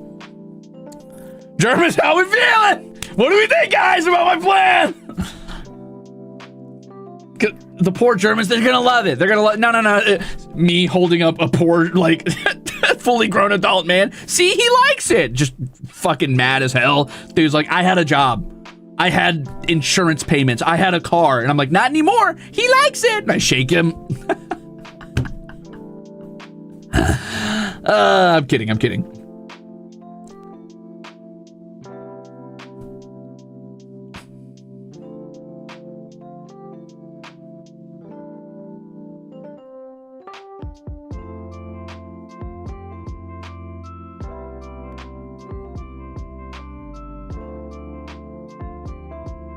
I had a family. Not anymore. Now you've got a horse and a plow. Your job is to make home-brewed meads that I will not drink because I don't really like mead.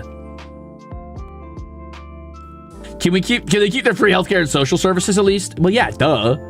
What? They can't fucking live off fucking potatoes that they're gonna be farming in the ground. They gotta keep something. The whole world has to pitch in. For now on, it is a permanent LARP camp, and the entire planet owes them taxes for existing. Counteroffer. Turn all golf courses into campgrounds and third spaces so people can nerd out in public. Agreed, 100%. 100%. I'm sorry. Golfers, you got to take the hit on this one. I'm tired of it. I'm tired of golf courses. They eat up too much room. They eat up too much water. They're fucking annoying. Every time I see a beautiful looking park, I'm like, oh, beautiful park. Ah, it's a golf course. It's just a bunch of old white dudes. And then they try to hit me with their golf balls.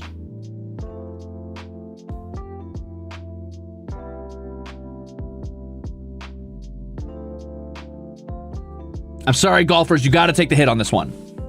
I'm sorry. It's over. Golf's a thing of the past. Golf's going, it's anachronistic now. Golf's going the way of like fucking, I don't know, a different sport that died. All right. Golf's going the same way as rugby. It doesn't exist anymore. It's over. It's past. It's done. It's in the past now. It's like hockey. It does not exist anymore. We will talk about it in our history books.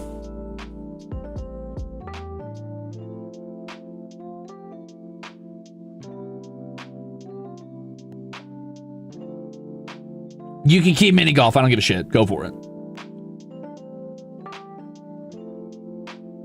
What if there was like parks, but golfers got to rent space there? Okay, but it has to be an absorbent fee.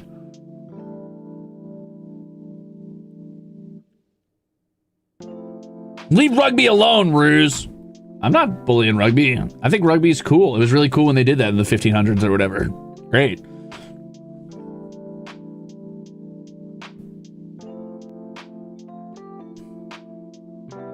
I love that, Alzayu. That's beautiful.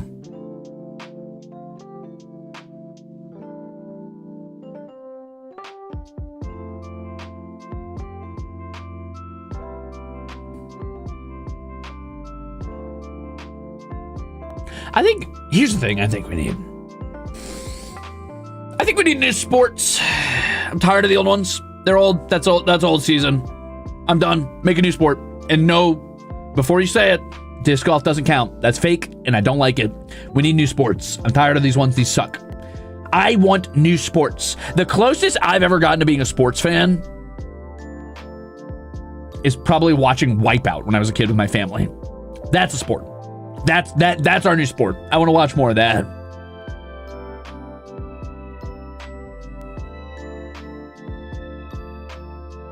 What about running in high heels? Sure, that could be a sport. We'll trade golf courses out for high heel runners. Do sports animes count? No. Blitzball, real. Well, Blitzball would seem like it would have a high risk of drowning and people falling to their ultimate demise when they fell out of the water ball, but maybe. Oh, Ninja Warrior, that'd be cool. I'm down for that. Yeah, bring that back.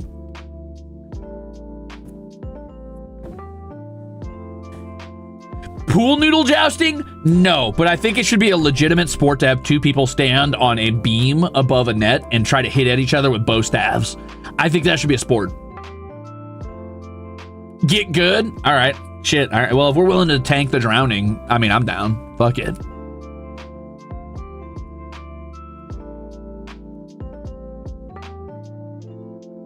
You always wanted to play ice hockey as a kid, but there were never any teams that took any girls near me? Oh, man, I'm sorry. And now that ice hockey is extinct, you can't do it anymore. I'm sorry.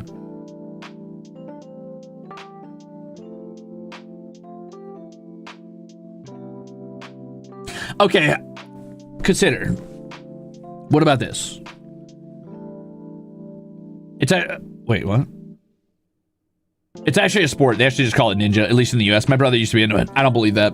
Bring back jousting. Jousting's, I'm going to say this as a medieval girly. Jousting kind of boring. Sorry. I do not get engaged with jousting. The most I've ever been engaged with jousting was watching fucking A Knight's Tale, and that was great. That was fun. I love that. I don't fucking care about jousting. I find it dull.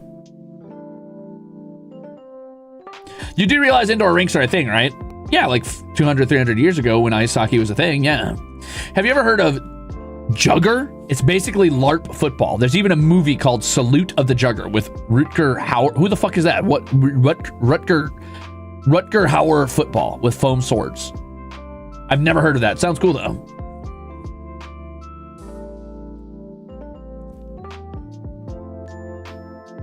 What the fuck is swamp football? No!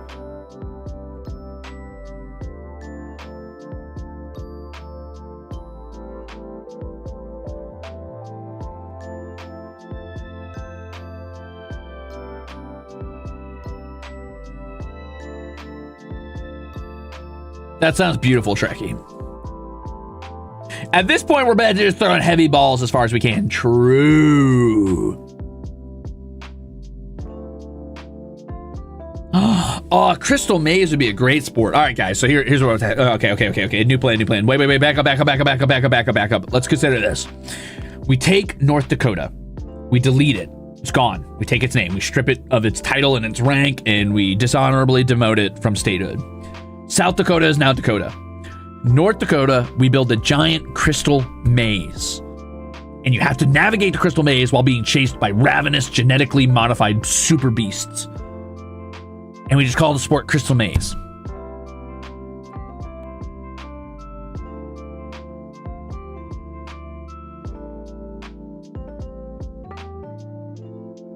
What did North Dakota do wrong, though? Nothing. A sacrifice has to be made.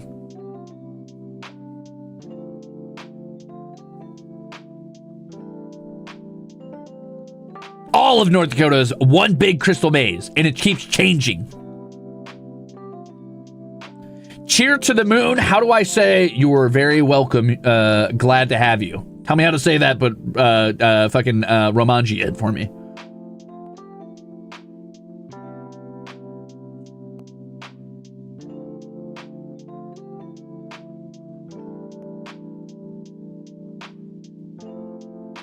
Yeah, we can only add silly over-the-top Indiana Jones traps. Exactly. It'll be so cool, dude. These are some Hunger Games sports ideas. Okay, but we only put the super wealthy in there.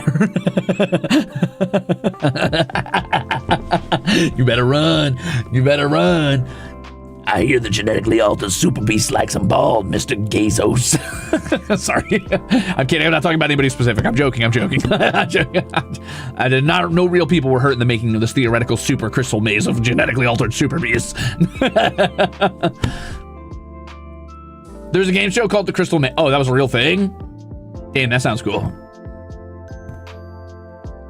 The winner gets to keep their billions? Nah, the winner gets to live. The billions get distributed amongst the population.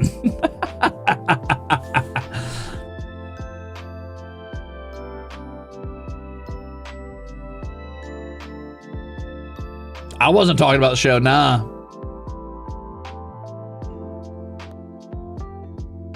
It's reverse Squid Game. Yeah, essentially.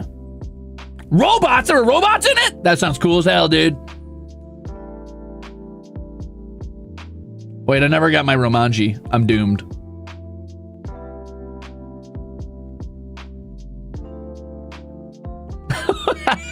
That's so stupid, dude.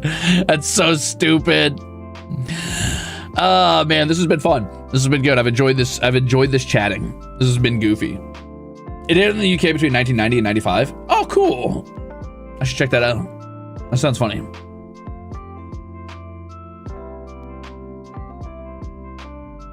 Even though your voice is amazing, I can't translate it in Japanese, so I can only respect with comments, which is annoying.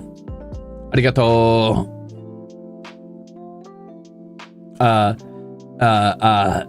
Doishimashite. Doishimashita.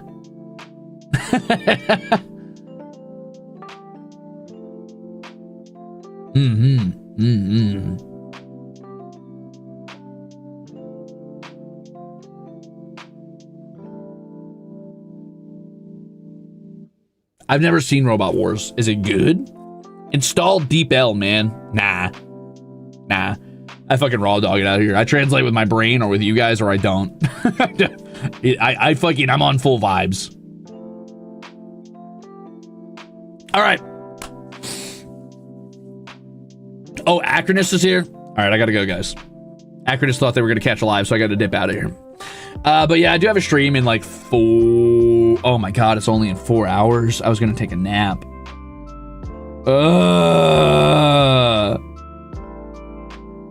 Anyway, this has been great. I meant to keep this like an hour or two, and I've gone an hour over my limit that I was gonna do. So I'm gonna get out of here. It's been great chatting. It was goofy. It was fun. So to consolidate everything into one quick thing, my mom lied to me. North Dakota is a giant crystal cavern maze full of super beasts now. God can't perceive mortality in a way that matters.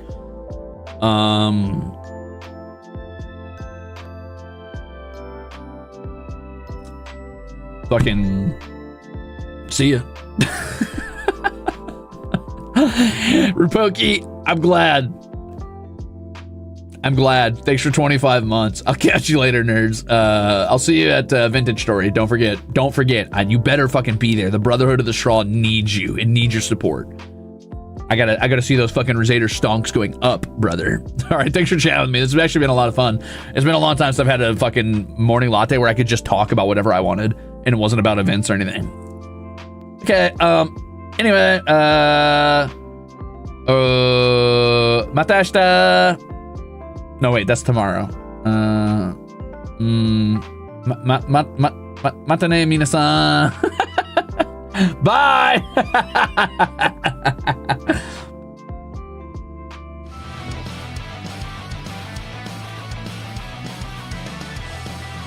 Matane. Oh, VOD question. Yeah, okay, so the VOD question of the day is,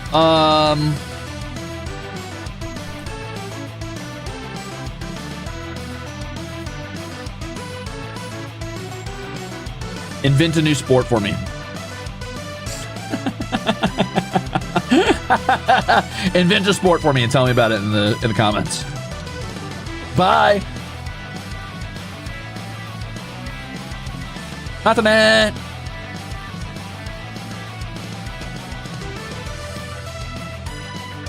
Don't forget, you have 4 hours. I better see you there.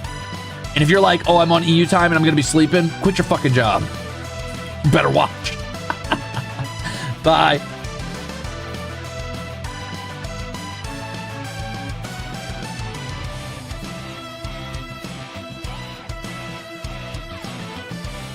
Don't tell me you're passing on the VOD question. What the fuck? Just don't do it. Bye.